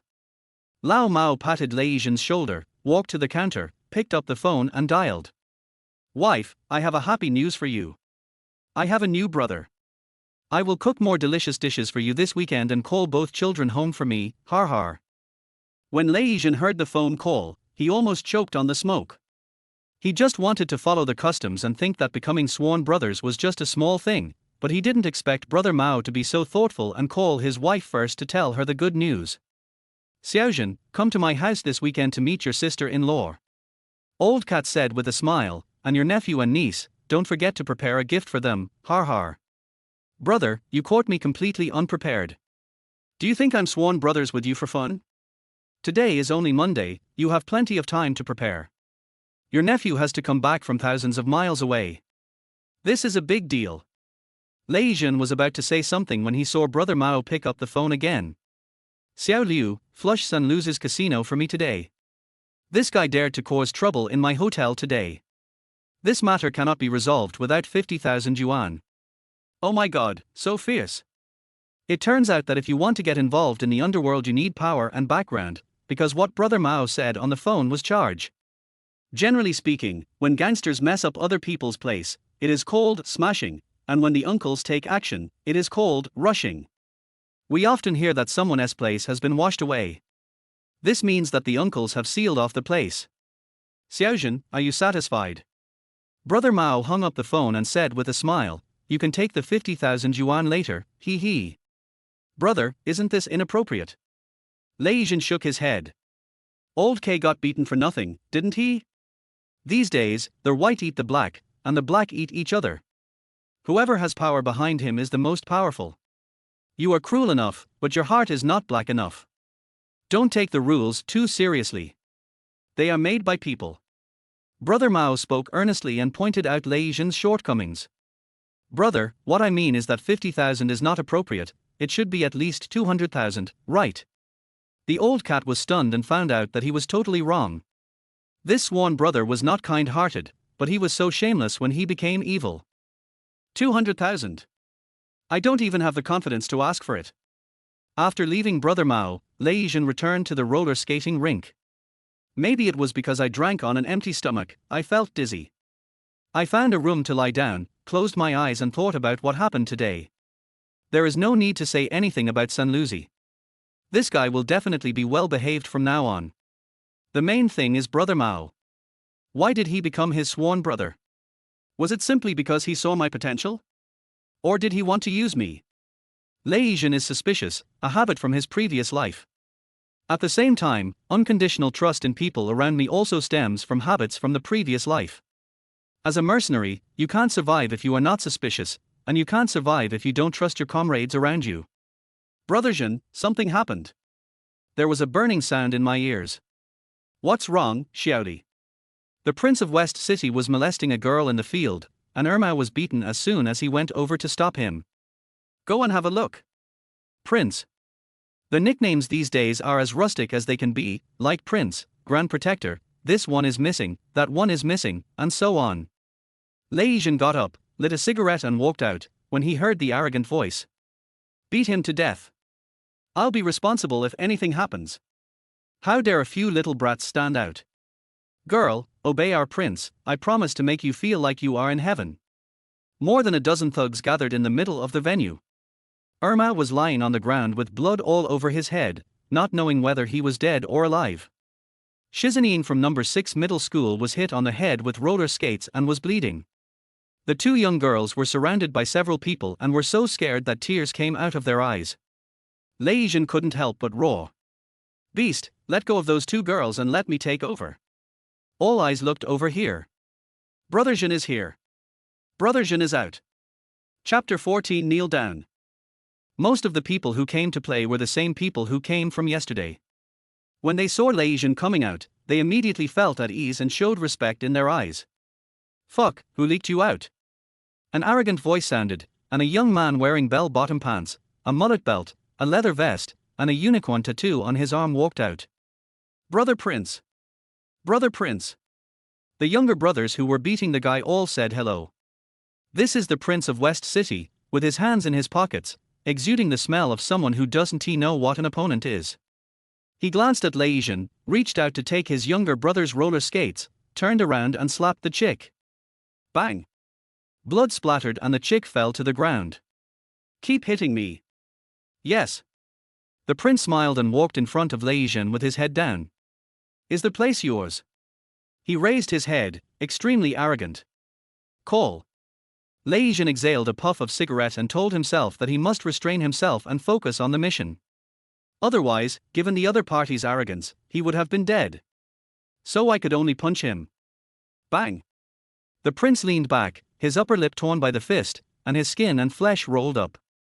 After his body hit the ground, it was shaken and his mouth was filled with broken teeth and blood. Well. The prince groaned in pain, covering his mouth and rolling back and forth. Brother Prince! Brother Prince! The younger brothers cried out in surprise and rushed over immediately. Lei Zhen smiled, picked up his roller skates and walked over. Bang! R! Amid screams, a bloody hole was opened on the head of the little brother in front. Then, the roller skates flew wildly. Snap! Snap! Snap! Lei Zhen was like a god of war. There was no thought of retreating or even dodging. He just walked forward step by step, shooting down everyone who came his way. In a flash, the roller skates in his hands had turned red, and blood dripped down every time he raised them. Seeing such a violent scene, the people around admired him even more. This is Brother Zhen.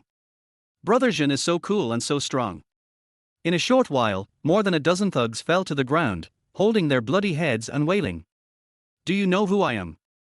The prince climbed up with blood in his mouth. Come on, kill him. Before he even uttered the word he, the prince was stunned. All the people he brought with him fell to the ground, and were killed by Lei Zhen's roller skates. The roller skates were deformed and sticky blood was dripping down. He. Lei Zhen smiled and walked over slowly. This is a mistake. As the prince spoke, he saw the blood-stained roller skates coming before him. Bang! R! A scream was heard. A cut of more than 10 centimeters was made on his face and blood was flowing out wildly. Kneel down and kowtow as if you misunderstood. The sound of thunder rang in his ears, which immediately made the prince angry and embarrassed. Fuck you, my whole body is soft except my fucking knees. Lei Zhen would never tolerate such a fellow, and immediately swung his roller skates and smashed him. Snap! Snap! Snap! The prince lay twitching in a pool of blood, with no intact part of his head or face. You're just being stubborn. Lei Zhen took a puff of his cigarette, turned around and pointed at the younger brothers. Kneel down, everyone, or you'll have to accompany the prince. The younger brothers were terrified and obediently climbed up and knelt in a row. Is that the solution? You're kidding. Didn't you see Brother Zhen smashing up Red Square? Beating Leopard Head is like beating a child. It has to be Brother Zhen, so awesome. The people around were whispering and looking at Lei Zhen with more admiration. Ermao woke up and got up with difficulty. Brother Zhen, I'm sorry. He was filled with shame for not being able to keep an eye on the situation. Are you okay? Fine. Even a good wolf can't stand up to a group fight. I'll leave these to you. Yes. Ermao, with blood all over his face, stared at the gangster kneeling there, pulled out his belt, walked over, and beat him wildly with the solid belt buckle. The screams came one after another, making the listeners terrified. Lei Zhen held a cigarette in his hand and tilted his head to smile at the 13 eagles from number 6 middle school. You're quite brave. Are you trying to protect me? Har har. The 13 men climbed up, wiped the blood off their faces with great determination, and looked quite defiant like eagles. Brother Zhen, we want to follow you. Following the leader's words, the 13 people knelt down in unison. With me? Lei Zhen burst out laughing. Brother Zhen, we are sincere with you. Please accept us, you will be our boss from now on. Brother Zhen, you are different from others. We really want to follow you. These little chickens have been used as guns by the Red Square. Although they were taught a lesson here yesterday, it was only after being beaten that they realized how kind and righteous Lei Zhen is. Brother Zhen, you are ruthless, good at fighting, and handsome. Lei Zhen was immediately delighted. I accepted it, but... The chicks were overjoyed and waited for the words after, but... I'm very strict in hiring people. Can you do that? Brother Zhen, we will never let you down. Very good. When all of you rank in the top 100 in your grade in the exam, I will accept you. The 13 eagles from number 6 middle school were stunned. Their clenched fists, which had been full of confidence, loosened and instantly turned into eggplants hit by frost. This isn't harsh, this is just a joke to them, right? Seeing the 13 little chicks looking in pain, Lei Zhen shook his head. He won't accept students. These brats don't know how to control their strength. If you're not careful, you'll end up going to college in prison. A good place is now covered in blood. Business is definitely not going to work. We have to give an explanation to those who come here to play. It was an accident. It was purely an accident. I promise it will never happen again. From now on, no matter what problems arise here, they will be my responsibility. Believe me, this will be the safest place in Hui'an. As soon as he finished speaking, thunderous applause broke out. The boys admired her and the girls looked up to her, their hands turned red from clapping. Okay, we need to clean up the venue and come back to play tomorrow. Lei Zhen said, bring more friends, and you can play for free for 7 days. Listen to Brother Zhen, I'll bring all my friends here tomorrow. Brother Zhen is so handsome, I will miss you tonight. Lei Zhen smiled and waved goodbye to them at the door. He was so gentle, handsome and elegant that people forgot how fiercely he had beaten them just now. He turned around only after most people had left. The moment I turned around, I saw 2 beautiful girls who were being teased standing in front of me. One is youthful and lively, the other is the best. This little beauty lowered her head, looking very introverted and shy. There was a hint of shyness on her tender face, and 2 small dimples were faintly visible on her cheeks. She was simply beautiful. She had a slender and graceful figure, and although she hadn't fully grown yet, her plump little breasts had already taken shape. She raised her head carefully, her big, bright eyes flashing with curiosity, but when she met Lei Zhen's gaze, she immediately retracted her eyes as if frightened. She became more and more shy, and her beautiful little face turned red. Brother Zhen, thank you for today. The lively young girl smiled and said, my name is Sun Xiaomao, and her name is Lin Jihan, he. Brother Zhen, thank you. Lin Jihan bit her lip and thanked him softly. The voice is soft and sticky, giving off a feeling of being in love. Lei Zhen felt numb and soft. He originally thought that he only liked beautiful mature women, but now he realized that he was simply lustful. Dark soy sauce is good for adding flavor, but light soy sauce is really good for enhancing the freshness. Chapter 15. This is a talent. Wow. The rolling door closed and the light in the roller skating rink suddenly dimmed. The prince and his men were suddenly in a panic, not knowing how the other party would deal with them next. Brother Zhen, sinking into the reservoir? Ermao asked. Hearing this, the gangsters quickly begged for mercy. Brother Zhen, we were wrong. We won't do it again. You are a magnanimous person. We will avoid your place from now on. There is a large reservoir in Hui'an City, and many corpses are fished out of it every year. Most of them are thrown in by gangs seeking revenge. Put the person in a sack, put a few stones in it, tighten the mouth and throw it in. By the time the body floats out, it has been soaked into a pulp. I'm not the kind of person who wants to kill everyone. Lei Zhen said with a smile, just clean up the place, and be quick. Don't bleed to death here. Thank you, Brother Zhen. Thank you, Brother Zhen. More than a dozen thugs covered their heads and cleaned up as quickly as possible, fearing that the other party would be dissatisfied and sink them into the reservoir. As for the prince, this guy was badly injured and is still lying on the ground. How about sinking the prince? Killing people is not a good thing. Lei Zhen shook his head. I am out here to make money. Yes, Brother Zhen taught me. As soon as he turned around, Ermao saw Lei Zhen walking up to the prince with roller skates. Snap! Snap! Snap! He smashed it one after another with an expressionless face, so fiercely that it made people panic. Lei Zhen didn't stop until the thugs cleaned up the roller skating rink. At this time, the prince was like a dead man, and it was estimated that he was in great danger. Let's take it away. Lei Zhen waved his hands and watched the thugs carry the prince away. It's time to recruit some people. Lying on the chair, Lei Zhen was thinking about recruiting some people, because he couldn't do it alone. In fact, this is not difficult. As long as he shouts, there are many people willing to follow him, such as the 13 Eagles from number 6 middle school. But Lei Zhen had high requirements and didn't want to just accept a bunch of students. It's quite a headache. At this moment, a pair of cold, tender hands pressed on his temples, and there was a sweet breath in his ears. Brother Zhen, are you comfortable? Lei Zhen made a comfortable sound. This is another girl in the place, Xiao Ran. She is a real beauty after removing her makeup. I don't know why she hasn't left yet. Brother Zhen, can I follow you? A shy girl's voice came to my ears. This follow is not the following between a younger brother and the older brother, but the following between a woman and the older brother. Lei Zhen opened his eyes and looked into Xiao Ran's beautiful and bold eyes. It would be a lie to say that he was not impulsive. After all, he had to play with something that came right to his doorstep. But Xiao Ran has a problem. Xiao Ran, I remember you were 17 years old, right? Yes, Brother Zhen. Xiao Ran whispered, I haven't had a boyfriend yet. You've been here for half a year, right? Do you think I don't know what you did? Xiao Ran's face suddenly changed color, and she subconsciously withdrew her tender hands that were originally massaging. Lei Zhen sat up with a grim look on his face. Brother Zhen, I didn't do anything. Xiao Ran lowered his head guiltily. Are you going to say it yourself, or do you want me to say it? Lei Zhen held a cigarette in his mouth and said coldly, if you wait for me to say it. How could a 17-year-old girl stand such a scare?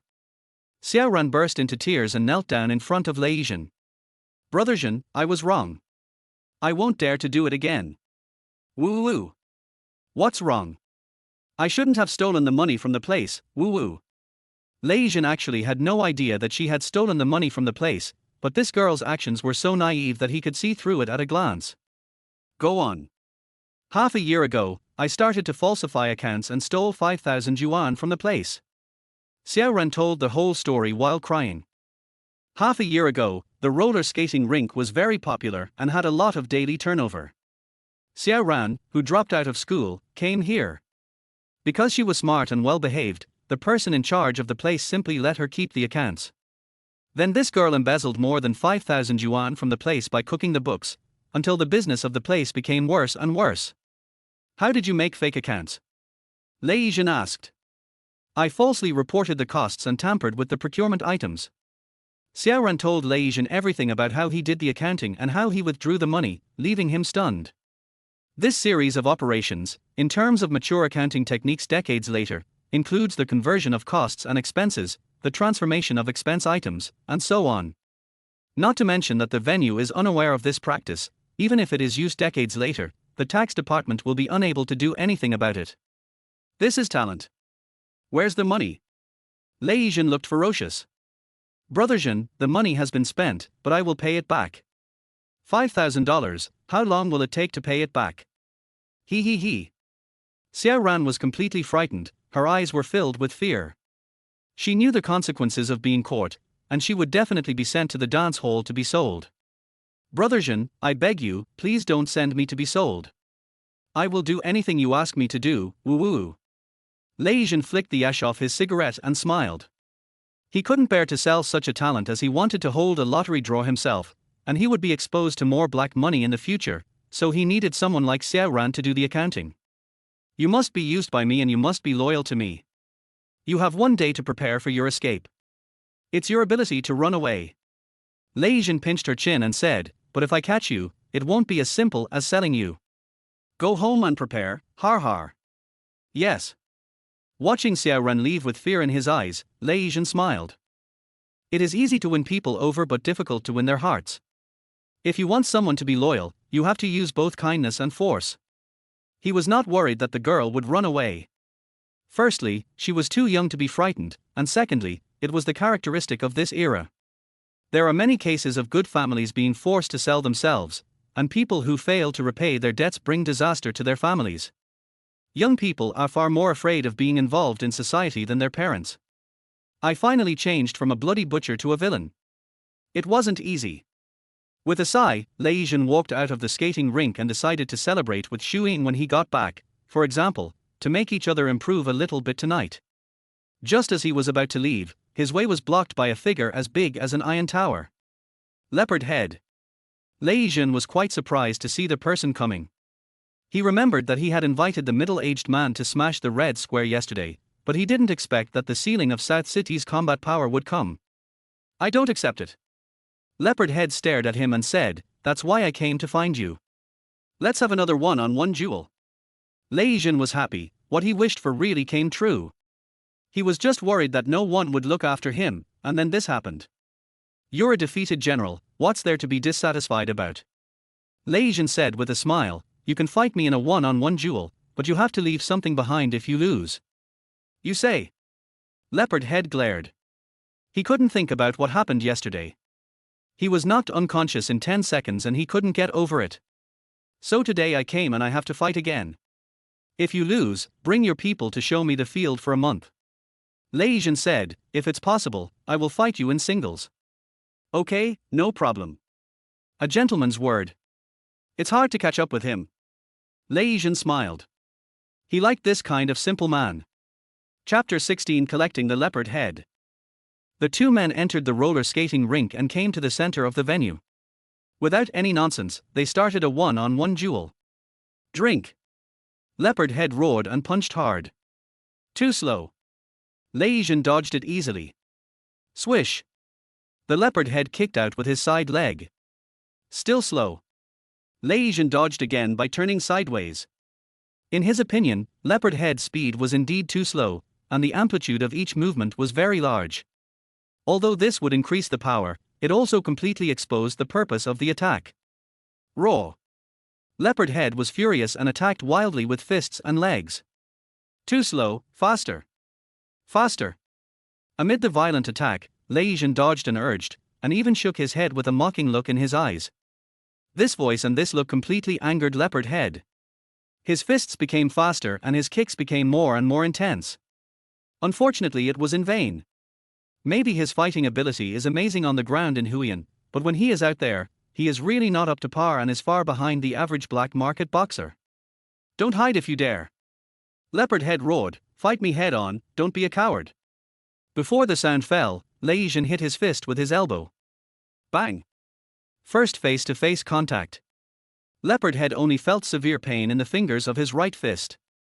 A powerful force rushed into his arm and then hit his body, causing him to involuntarily take a half step back. How so? He paused for a moment, then raised his fist again. Is it useful? Lei Zhen narrowed his eyes and blocked with his elbow. Bang! He hit the fist with his elbow, then turned around and hit the leopard head in the face with his left elbow, and then lifted his chin with his right elbow. Leopard head knew that he was powerful and retreated immediately. But it was too late. Lei Zhen turned his body to the side, changed the strike into a collision, and rushed forward with an absolutely violent elbow. Bang! Leopard head retreated again and again. Drink! Lei Zhen roared, flew up at an angle, and hit him in the face with his right knee.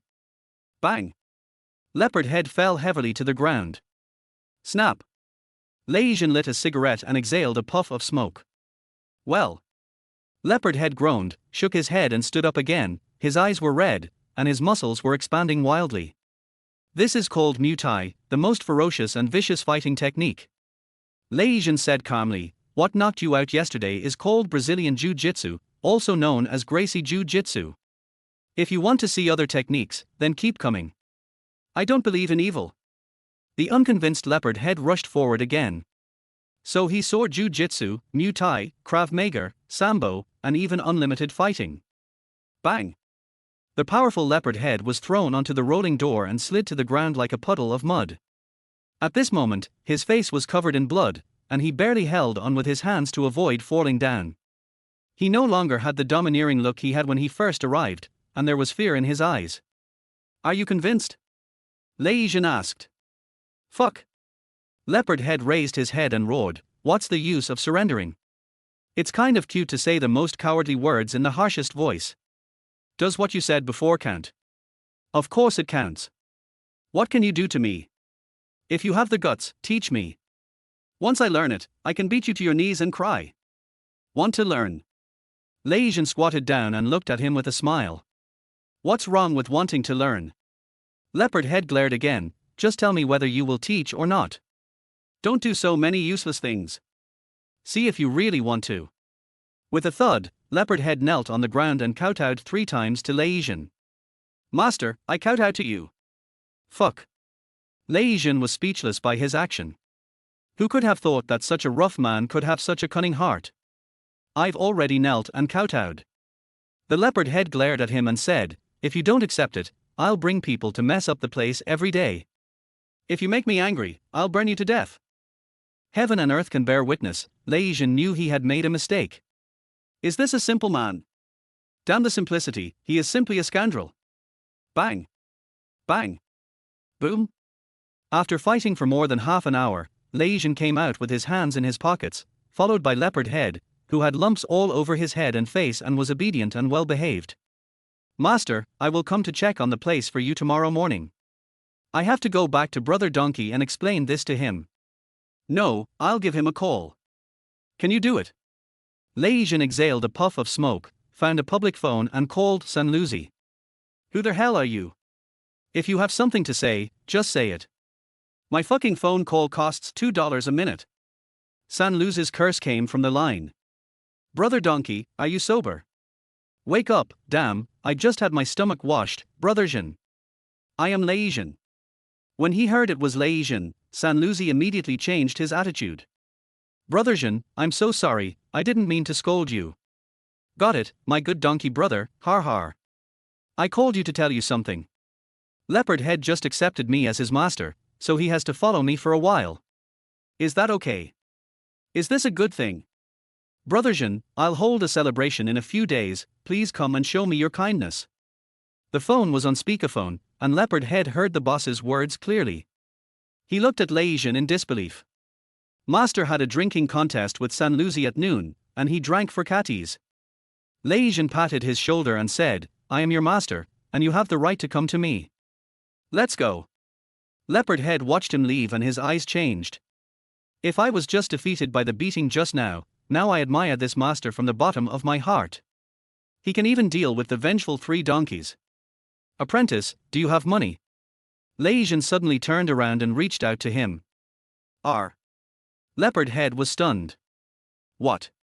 Learning skills doesn't cost money? Take it out, quickly. Oh. As soon as Leopard Head took out the money from his body, Lei Zhen snatched it away. Master, can you leave me $5? Stay. The Dharma is not easily passed on, and the Tao is not sold cheaply. The apprenticeship fee is 5,000, and the monthly tuition is 800. When you have collected enough apprenticeship fees, I will start teaching you. This. Lei Zhen walked away with his hands in his pockets. Are you playing shameless games with me? Brothers are generally not shameless, but when they become shameless, they are definitely not human beings. Xianjiang Mansion, the central urban area of Hui'an. This is a top-level villa area, built with investment from Hong Kong businessmen. It is definitely the most luxurious and top-level residence of this era. In a villa with the best environment, Lin Jihan was lying in front of the desk, flipping through the textbook absent-mindedly, with scenes from the roller skating rink appearing in his mind. When the frame focused on the face of the man named Brother Zhen, the 16-year-old girl's face flushed. "Jihan, what's wrong with you? Why is your face so red?" Sufani walked in and asked her daughter with concern. Red. Mom, please go out. I still need to read." Lin Jihan's eyes were full of panic, and he quickly sat down and opened the book. Unfortunately, the little girl's mind was too simple. Sufani could tell at a glance that her daughter was in love. Chapter 17. Kill him. People's Hospital. 40 or 50 thugs surrounded the operating room, each of them looking extremely murderous, with fierce eyes that made people tremble at the sight of them. "If I don't kill you for messing with my son, I won't be named Yang." The middle-aged man wearing a big gold chain and holding a mobile phone had ferocious and bloodshot eyes and let out an angry roar. "Fifth Master, please speak." "Yes, just say the word and we'll kill Lei Zhen right away." This is Yang Wu from Shicheng, and in the operating room is his son Taizij. Although he is not the boss of West City, he has accumulated wealth long ago and runs businesses such as dance halls, KTVs, and casinos. "I originally intended to step away, but my son was seriously injured today. According to the doctor, the situation is very bad and there is a high probability that I will become a vegetable. The prince's surgery isn't over yet. What the hell are you guys yelling about?" A man nearby shouted, "Get out of here, stop causing trouble for Master Wu. Revenge must be taken and people must be killed, but definitely not now." As the gangsters walked out, Yang Wu took a deep breath and stared at the red light for the operation. "Isn't this Master Yang Wu?" San Luz's voice came from the stairs. He had just finished in for drip and was preparing to go back with the help of his younger brothers. When I saw Shicheng Yan Wu standing at the door of the operating room, I could tell from his face that something might have happened. "San Luzi, why are you here?" Yang Wu turned his head. "I'm sick, I need in for drip." San Luzi asked, "What's wrong? Who in the family can do the surgery? Is there anything I can do to help?" Yang Wu does business in West City, and San Luzi is the boss of South City. The two sides keep to themselves, but occasionally have some business dealings. So there isn't much of a relationship between them, but there isn't any hatred either. "San Luzi, I heard that your place was smashed by Lei Zhen yesterday." Yang Wu stared at San Luzi and immediately had an idea in his mind. "Hey, this is embarrassing. My son was inside, and was struck by lightning." "Prince? How is the situation?" San Luz's face was full of concern, but he was disdainful in his heart. "Your son is always causing trouble everywhere. He must be blessed by his ancestors to be alive today, so why does he want to provoke Lei Zhen?" "It's okay, but I can't get over this." Yang Wu said, "The operation will take a while, and it looks like it's time for dinner. Shall we sit down?" "Master Yang Wu, we can sit anytime, but now is not the right time." San Luzi said with a smile, "The prince is still in surgery, and I am not feeling well. How about I call you another day?" "Sit on the ass." San Luzi is a smart man. When the other party asked him about the smashing of his place, he knew that this Mr. Yang Wu wanted to drag him into the fight against Lei Zhen. "Can you swallow the fact that Lei Zhen destroyed your place? You are the boss of South City. If you can't get your face back, I'm afraid no one will obey you." Yang Wu said, "This is my business, so don't worry about it, Master Wu. You should just take good care of the prince." San Luzi said with a smile, "I'm leaving now. If you need anything, please tell me and contact me by mobile phone." He laughed, but his heart was full of contempt. "The person who wants to employ me doesn't even mention money. Do you really think your face is all that matters? Go chop Lei Zhen up. If you really chop him to death, I'll follow suit." After leaving the hospital, the three donkeys got on the car. "Brother Donkey, are you really not going to use Lei Zhen?" asked the younger brother. "What the hell?" The third donkey said angrily, "We already made peace at noon. Besides, he is now the sworn brother of the old cat." After his stomach was washed and he was given in for drip, the fear he had felt at noon had mostly disappeared. In the afternoon, Lei Zhen even called him and asked Leopard Head to come over for help, so he got furious whenever he mentioned this matter. But the problem is that he is Lao Mao's sworn brother, so he can only swallow his anger and let it go. "We are out here to seek wealth and safety." San Luzi suppressed his inner anger and said these words to comfort himself. Just at this moment, the cell phone rang. "Explain." He answered the phone in a cool manner. His boss's attitude undoubtedly looked vulgar. But after hearing a few words, his face suddenly became extremely embarrassed. Old cat, fuck your mother, are you standing up for Lei Zhen? You can fuck me, but you can't fuck my money. Lei Zhen, don't blame me for being ruthless. The younger brother told him on the phone that the casino was raided by the cops, dozens of people were arrested, and they only had 100,000 yuan to settle the matter.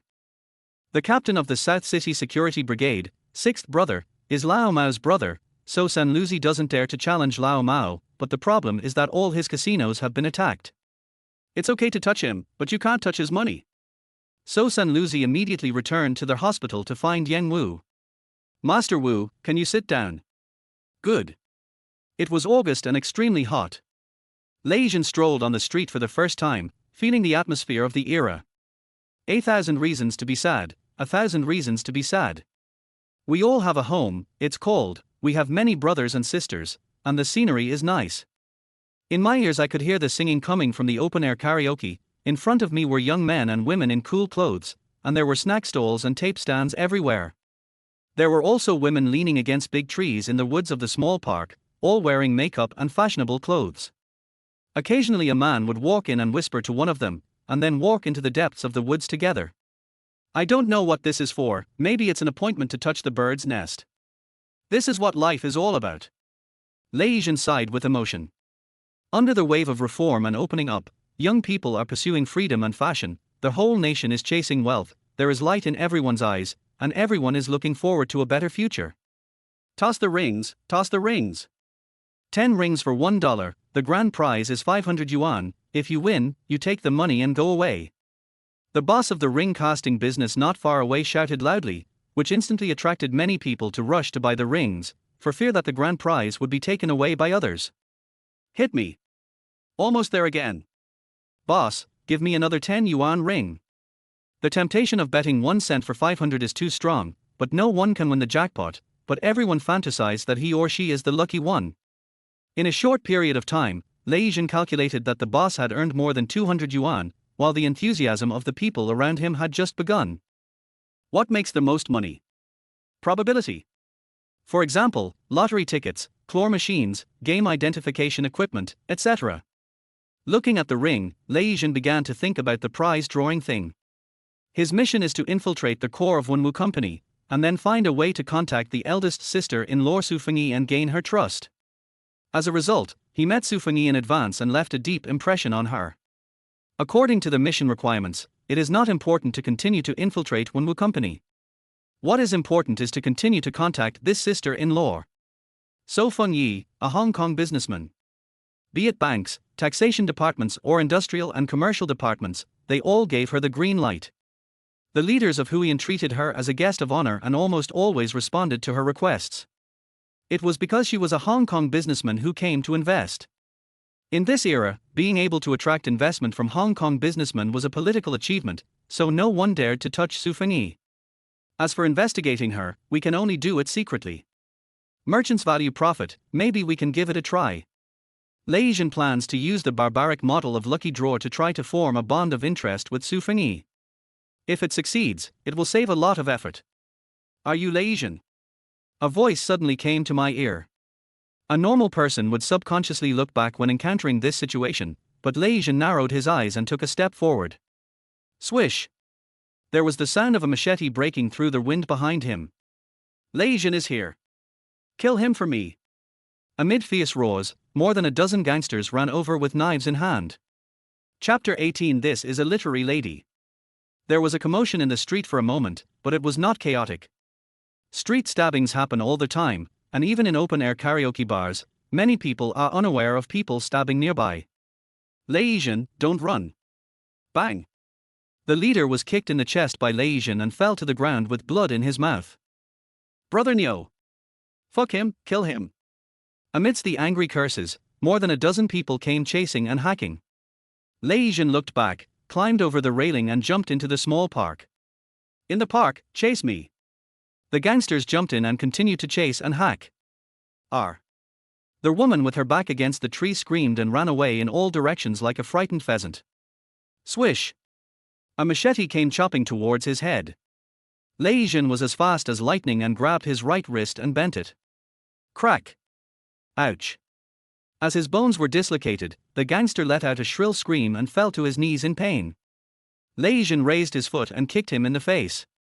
Bang! The skin was torn and the blood was flowing. Fuck you, keep running. I want to see how cruel you are.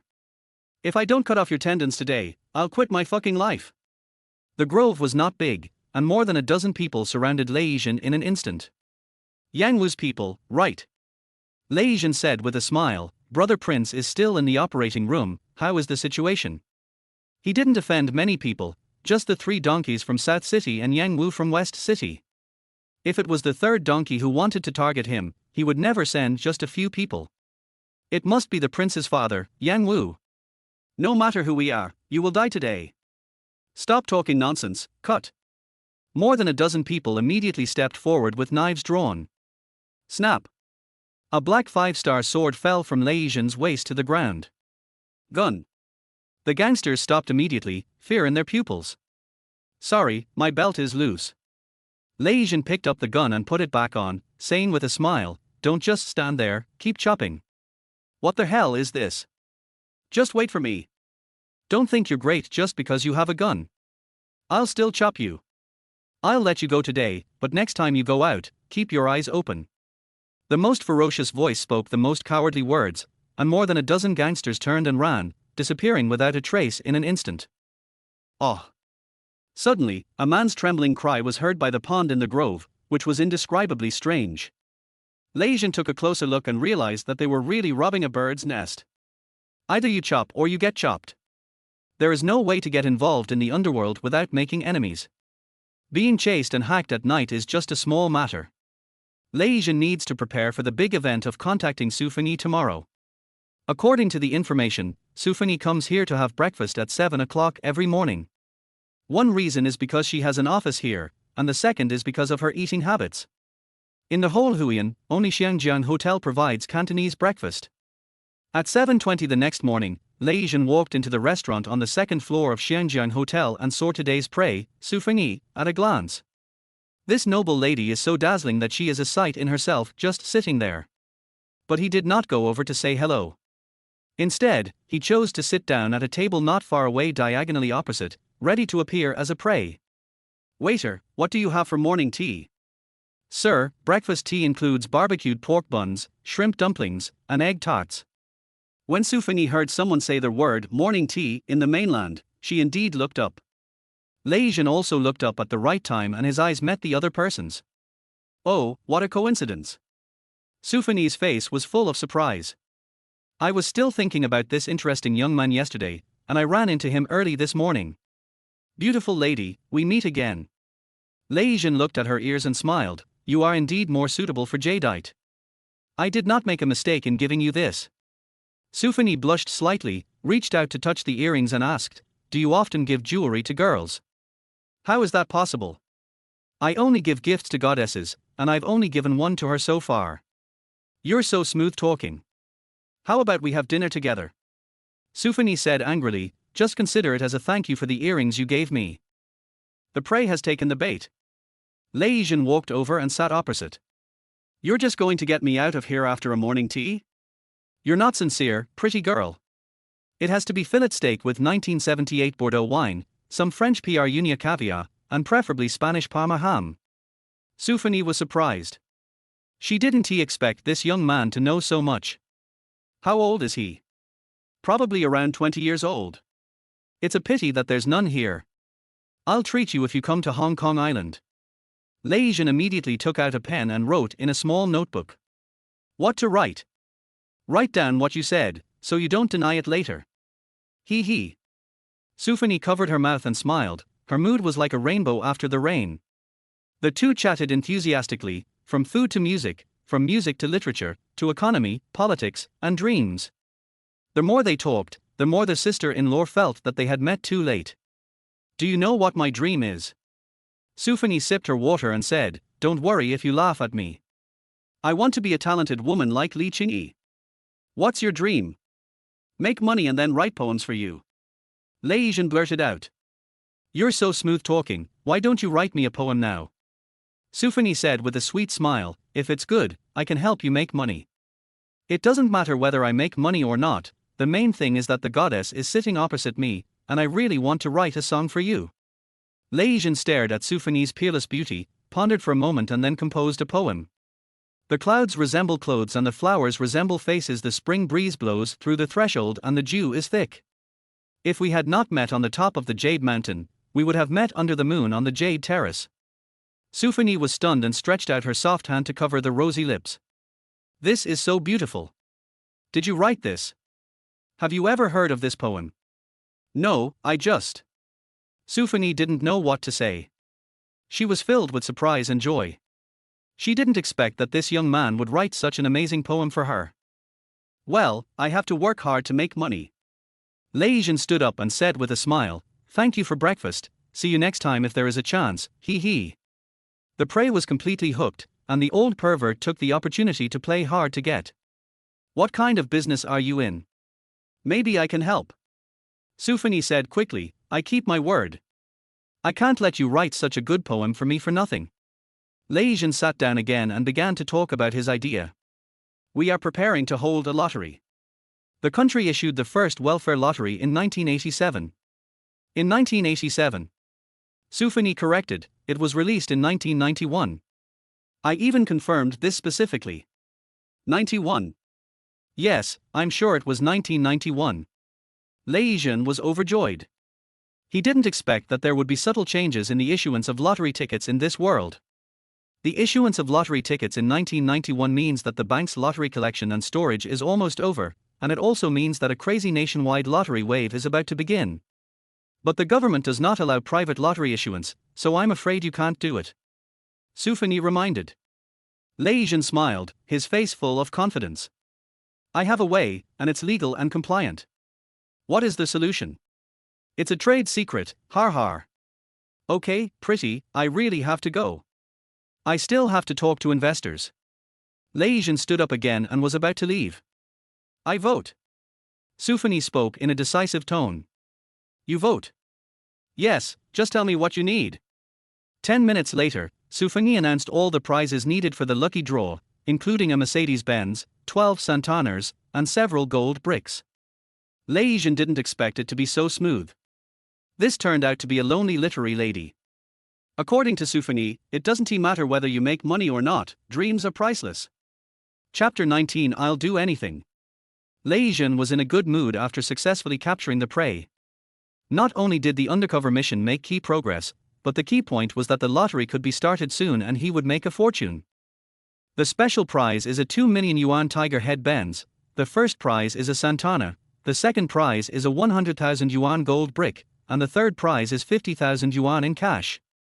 Such a wild prize is enough to drive anyone crazy in this day and age. The only problem is that the government does not allow private individuals to issue lottery tickets, but this is not a problem for Lei Zhen. He will launch a membership system for the roller skating rink. Recharge 5 yuan to get a chance to win a lottery. The more you recharge, the more chances you get. In 1995, when the lottery system was imperfect, this method could indeed avoid the problem, and it could also be easily resolved if the relevant departments were tough. First use money, and if that doesn't work, use your fists. Who made him a gangster now? After rushing back to the roller skating rink from the Xiangjiang Hotel, Lei Zhen began to make preparations. First of all, there is the issue of membership, which requires a lot of registration and coordination work, which is simply not feasible with manpower and requires computers to implement. Ermao, ask everyone in the room who can use a computer to make spreadsheets and documents. If anyone can, you will be rewarded 200 yuan immediately. Although Ermao didn't understand Lei Zhen's thoughts, he immediately went in to ask. Master, when will you teach me? Leopard Head ran over, followed by a dozen younger brothers who were watching over the place. Let's talk about it later. Right now there is something extremely urgent. It depends on whether you are willing to help Master solve the problem. Who are you going to kill? Leopard Head stared. What the hell? What's the point of fighting and killing all day?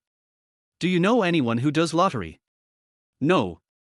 I need to print 20 million copies. Leopard Head's eyes almost popped out. He also tried to touch the prize, but 20 million tickets was indeed a bit too scary. When recruiting lottery staff, they must all be skilled workers.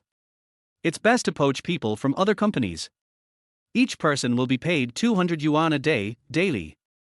In addition, we will break down the wall outside the roller skating rink and set up 24 passages. Lei Zhen assigned the tasks in one breath, and Leopard Head's head was buzzing. Isn't this too difficult? As long as you can do this well, I will teach you whatever you want to learn, and there will be a bonus of 100,000 yuan. Your brothers should not sit idle either. Someone should contribute manpower and strength. As long as you do a good job, you can get a bonus starting at 10,000. Leopard Head and his group's eyes lit up and they all rushed to the public telephone in the convenience store in front. Liaozi, has your uncle's unit ever held a lucky draw?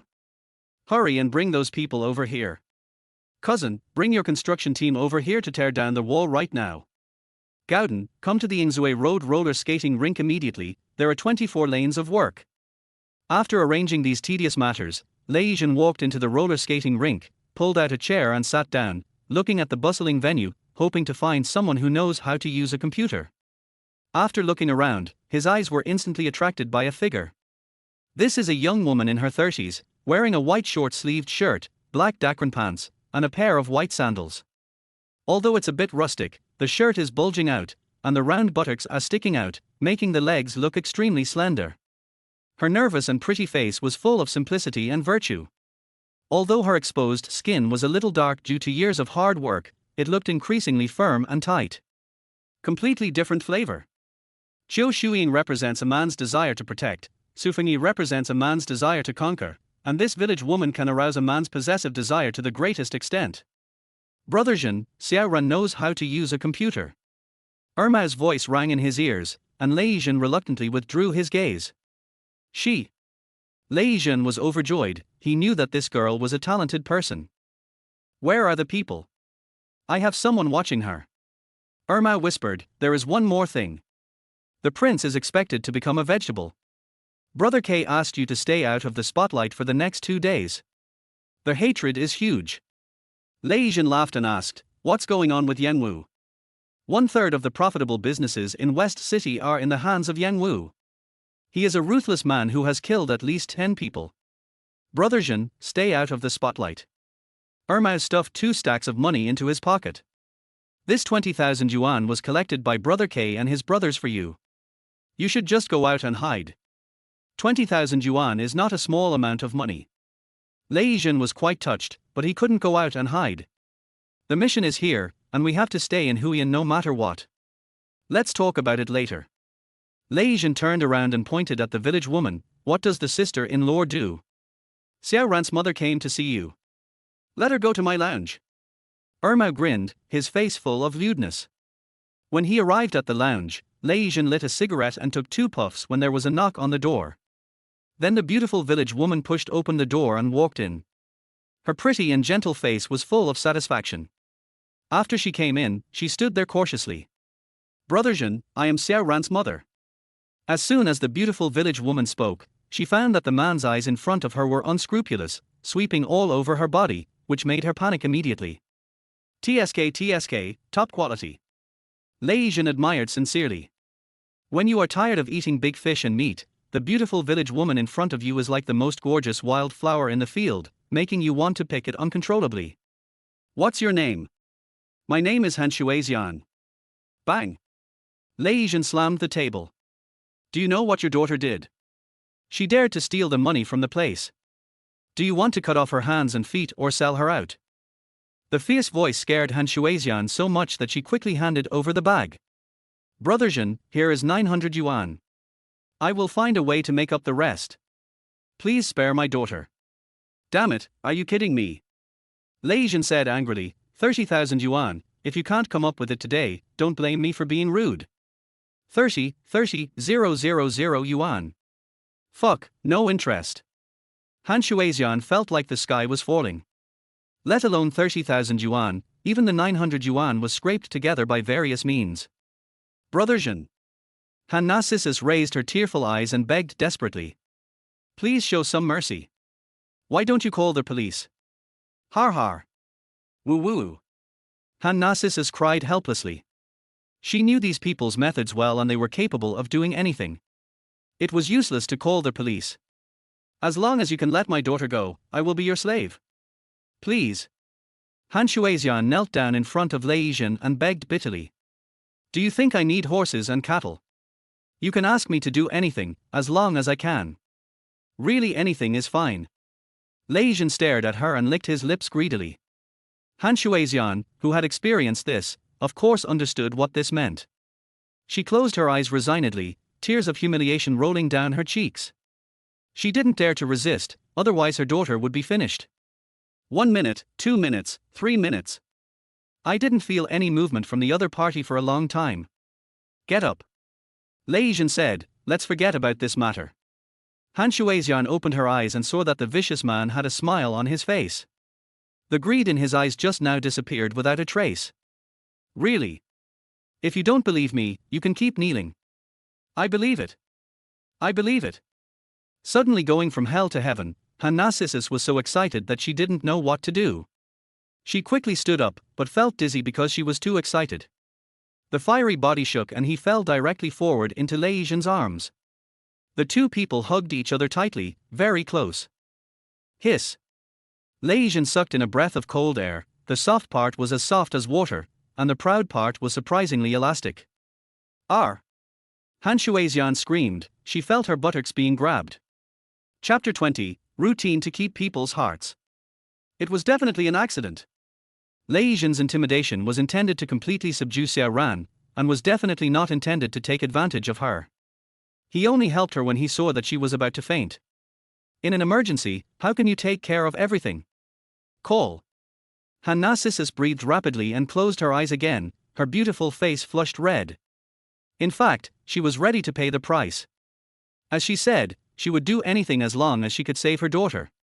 Besides, this man is young and handsome, better than those hideous-looking ones with yellow teeth.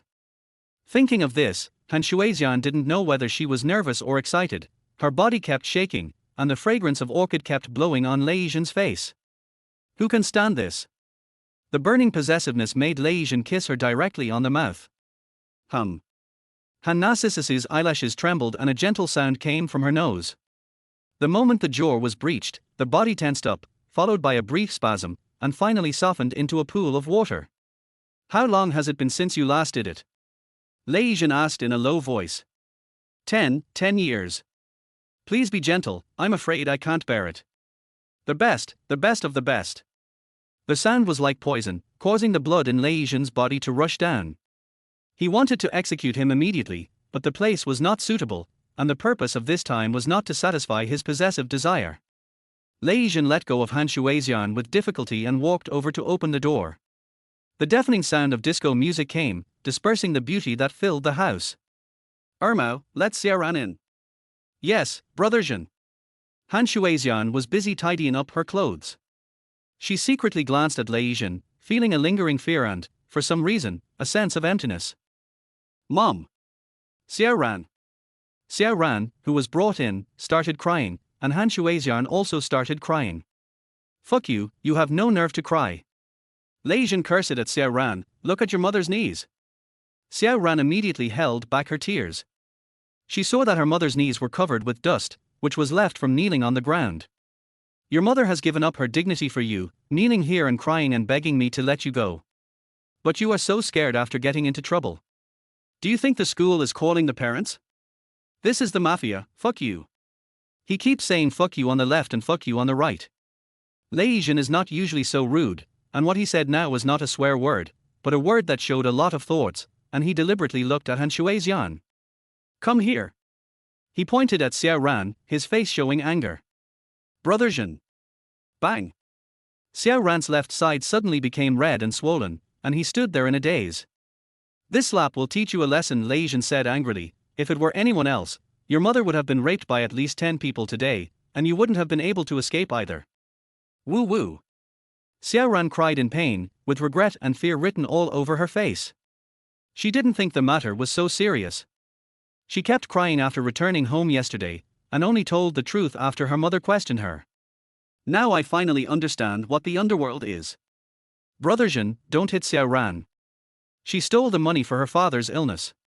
Han Shuizian cried, my daughter is a good and filial child. She is a good and filial child. Lei Zhen's expression eased a little and he pointed at Xiao Ran. If it weren't for your filial piety, I would never let you go. Now I'm giving you a chance to make amends. Sign this contract, otherwise. He took out a contract and threw it on the ground, then walked out to smoke. Liu Kuei, it's not enough that you have harmed me. Even after death, you still want to harm Xiao Ran, woo. Han Shuizian cried and cursed. If it weren't for that dead husband, she wouldn't have been a widow for 10 years, and her daughter wouldn't have stolen money from the underworld. Both mother and daughter knew that this was an indenture. Mom, this is not a contract of sale, it's a labor contract. Xiao Ran said with eyes wide open, it says that the monthly salary is 500, and there is also a year-end bonus. Han Narcissus was stunned. She was illiterate, but she knew her daughter would not lie to her. Bang! 10,000 yuan was thrown into Xiao Ran's arms. Brother Zhen. Buy a computer and work hard for me. Xiao Ran was confused by the sudden change, but she also knew that Brother Zhen had forgiven her. Bang! Another 10,000 was thrown into Han Narcissus's arms. Settle the debts at home and don't let Xiao Ran stop working for me. This is not possible. Take it if you're told to. If you don't obey, I'll settle accounts with you. Lei Zhen glared at the mother and daughter ferociously, then turned around and put his hands in his pockets, looking particularly cool and handsome. Han Shuizian and her daughter were in tears and full of gratitude. Only then did they realize that Brother Zhen was a good person, even though he behaved very fiercely. With Xiao Ran's skills in cooking the books, and the fact that he knows how to use a computer and make spreadsheets and documents, he will definitely be kept by my side. Since ancient times, the way to retain people's hearts and minds is to use both kindness and severity. To put it bluntly, it is a carrot and a stick. Lei Zhen has gone to such great lengths just to make Xiao Ran truly useful to him. Brother Zhen, you bought a computer for Xiao Ran? That's the money you used to run away. Ermao didn't understand Lei Zhen's operation at all, and just felt that the money was spent too wastefully. This girl is smart and will achieve great things in the future. Lei Zhen said with a smile. In the future? Brother, I understand. What the fuck do you know? Lei Zhen cursed, can you be less lewd? Brother, I really understand what you mean by that. Ermao whispered, Xiao Ran's home is very easy to find near Shuhua town in Shishan. It's right next to Shishan. Her father died 3 months ago. Lei Zhen was stunned. His comprehension ability was truly unique.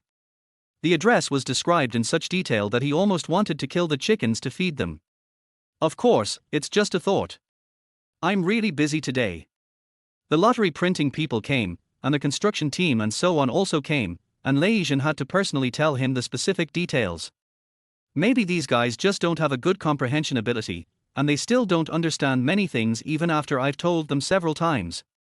Fortunately, Xiao Ran, who was by my side, was very smart and communicated and explained things patiently, which saved me a lot of worry. During this process, Lao Mao sent someone to deliver 200,000 yuan in cash. This made Lei Zhen have to admire the ability of his sworn brother, and he actually cut a piece of meat from Sanluzi. I threw 20,000 to him, and he had a total of 180,000 in his hand, but I really didn't feel anything. Xiao Ran, who did you learn computers from? Busy until the evening, Lei Zhen watched Xiao Ran quickly making the form and couldn't help asking questions. The first place award. Xiao Ran said with a little pride, I got the first place in the whole grade, and the teacher rewarded me by letting me go to the computer room to learn computers. No wonder this girl is good at computers. It turns out she is a top student. It's a pity that her family holds her back. Do you still want to go to school? Lei Zhen asked. Xiao Ran was distracted for a moment and quickly shook his head. How could Lei Zhen hide the little girl's expression? He was thinking about sending the girl back to school after the members drew the prizes.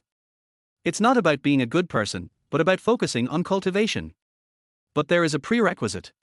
Lei Zhen placed the bag full of money in front of Xiao Ran and unzipped it. Brother Zhen. It was obvious that Xiao Ran was shocked by the amount of money. I will work overtime tonight to prepare the spreadsheet and deposit the 170,000 yuan into the bank tomorrow morning. Let me keep it. What else? You want me to settle bills every day? That's it. I'm leaving first. Remember to lock the door. This is trust, but also a test. Lei Zhen deliberately said 10,000 less. After leaving the roller skating rink, Lei Zhen did not go home directly.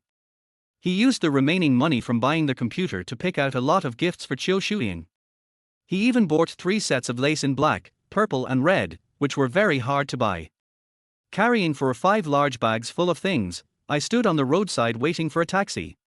But after waiting for a while, I found that the street, which should have been bustling, was unusually quiet. A strong sense of crisis surged over him, and Lei Zhen put down his things and narrowed his eyes. Countless thugs emerged from the intersection ahead, each holding a machete wrapped in newspaper, and walked towards this side step by step. Bang! Bang! There were knocking sounds at the northern intersection, and countless thugs with knives also appeared. Damn, it's blocked. Just as Lei Zhen was preparing to retreat, a steady stream of people poured out of the alleys on both sides. In a short period of time, hundreds of people gathered on the street. There is no way to escape, and you can't fly away even if you have wings. Chapter 21. Anyone who stands in my way will die. A path was made to the south, and Sanluzi came out with a mobile phone in his hand, swinging his arms, smiling and extending his hand to greet everyone. Brother Zhen, we meet again, har har. Brother Donkey, such a big event.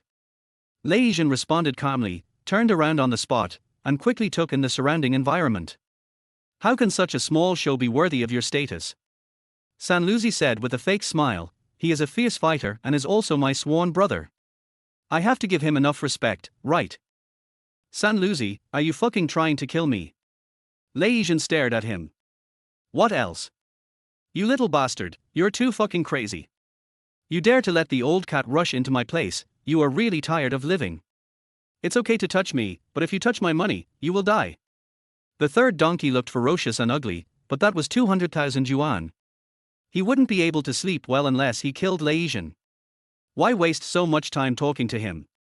A cold voice came from behind, and Yanwu walked out from the crowd in the north with his hands behind his back. You beat my son like this, I will kill you. The prince is still lying in the intensive care unit, so Yanwu naturally refuses to let it go. If he doesn't take revenge today, he won't be able to stay in Hui'an in the future. You are Yanwu. Lei Zhen spread his hands and said, I help you take care of your son, but you don't kneel down to thank me and want to kill me. Yanwu was almost mad with anger. In his entire life, no one had ever dared to talk to him like that. Lei Zhen, this day next year will be you. Before he could finish his harsh words, Lei Zhen turned around and rushed towards the alley behind him. Damn it, kill him. Kill. Hundreds of people roared to the sky and rushed over with knives in hand like a tide. The people in the alley also raised their machetes. The man in the front was covered in tattoos and raised his knife high in a ferocious manner. Brothers, chop him into pieces for me. Lei Zhen pulled out the black 5-star and pointed it at his head, his eyes full of murderous intent. Bang! A gunshot rang out, and the bullet penetrated his head, breaking the back of his skull and splashing a stream of brain matter. The people in the alley were shocked, and their footsteps stopped. After all, Lei Zhen has a gun in his hand and can decide a life at any time. Brother Donkey gave it to me. It's very useful. A bright smile appeared on Lei Zhen's face. He picked up the machete from the corpse's hand as if no one was around and strode forward. It is so leisurely and fearless. Even if he was hacked to death, it would not stop his arrogant and domineering personality. Stop pretending. Sanluzi roared, he only has a few bullets, how many can he kill? If anyone dies, I, Sanluzi, will give them 500,000 yuan as resettlement allowance. With these words, everyone's fear of guns disappeared immediately. Damn it, there are hundreds of us, why would we be afraid of him? Fuck it, I'm going to risk it. My life isn't worth 500,000. Bang! Bang! Bang! Lei Zhen fired several shots, killing several people in front of him, then threw away the gun, picked up a knife, and rushed into the alley. Puff! The knife flashed and knocked down one person directly. The people behind had caught up and started swinging their machetes. Lei Zhen swung the knife backwards with his left hand. Knock, knock, knock. A streak of fire blocked the incoming machete. Drink. With a roar, his eyes were full of bloodthirstiness, and he swung his 2 swords wildly, hacking into the alley like a tiger. Puff. R. Crack. Laugh. The sounds of knives chopping bodies, bones breaking, and screams came one after another. Lei Zhen was ferocious and brutal at this moment. Every blow he made was intended to kill people, and his bloodthirsty eyes flashed with incomparable excitement. At this moment, he turned into the bloody butcher again. Crack! A head rolled to the ground, blood spurting out from its chest. There were flashes of swords and blood. In a short period of time, Lei Zhen hacked his way into the alley for more than 10 meters. There were more than 10 people lying under his feet, almost all of them dead. So fierce. At this time, Lei Zhen was attacked from both sides, but the alley was only wide enough for 3 people to sit side by side, which meant that he only had to deal with 6 or 7 people at the same time. This was also the choice he made after observing the terrain.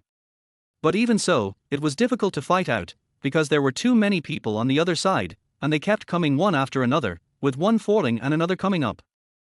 Amid the endless barrage of sword strikes, Lei Zhen felt a chill on his back, followed by a burning pain, and his body temporarily lost balance. Puff! Another blow of the knife struck him. Then more people and more knives came and drowned him in the middle of the alley. "You're too fucking naive to fight with me, har ha ha ha." The 3 donkeys' arrogant voices could be heard in the distance, because no one could escape in this situation. But the next second, Lei Zhen stood up again, holding the machete with a curled blade, and chopped around with great force. Crack! The knife in his right hand was stuck on the bone. Drink! He pulled hard, tearing off a large piece of the other person's flesh, and blood splattered all over his head and face. The smell of blood drove Lei Zhen crazy. He picked up another knife, stabbed it hard into the chest of the person behind him, and then twisted the blade and pulled it out. Puff! At the same time, another knife hit a face, and the powerful force cut off the facial bones, and half of the face flew out. "Come, kill me!" Lei Zhen roared and poked the head with the tip of the knife and raised it high. Hiss! The people around gasped and were immediately terrified. They have no problem hacking people, but they are not killers if they hack people again. The raised bloody head impacted their visual nerves to the greatest extent, bringing unprecedented fear. "Anyone who stands in my way will die." Lei Zhen roared ferociously and continued to slash forward, and soon the blade rolled again. "Change the knife and keep chopping." He didn't even know how many people he had chopped down. The only thing he knew was that if he couldn't get out, he would die. Only by getting out could he live. Huff! Huff! Heavy gasps came from Lei Zhen's mouth and nose. The problem he was most worried about had come. The physical fitness of this body could not be compared with that of his previous life.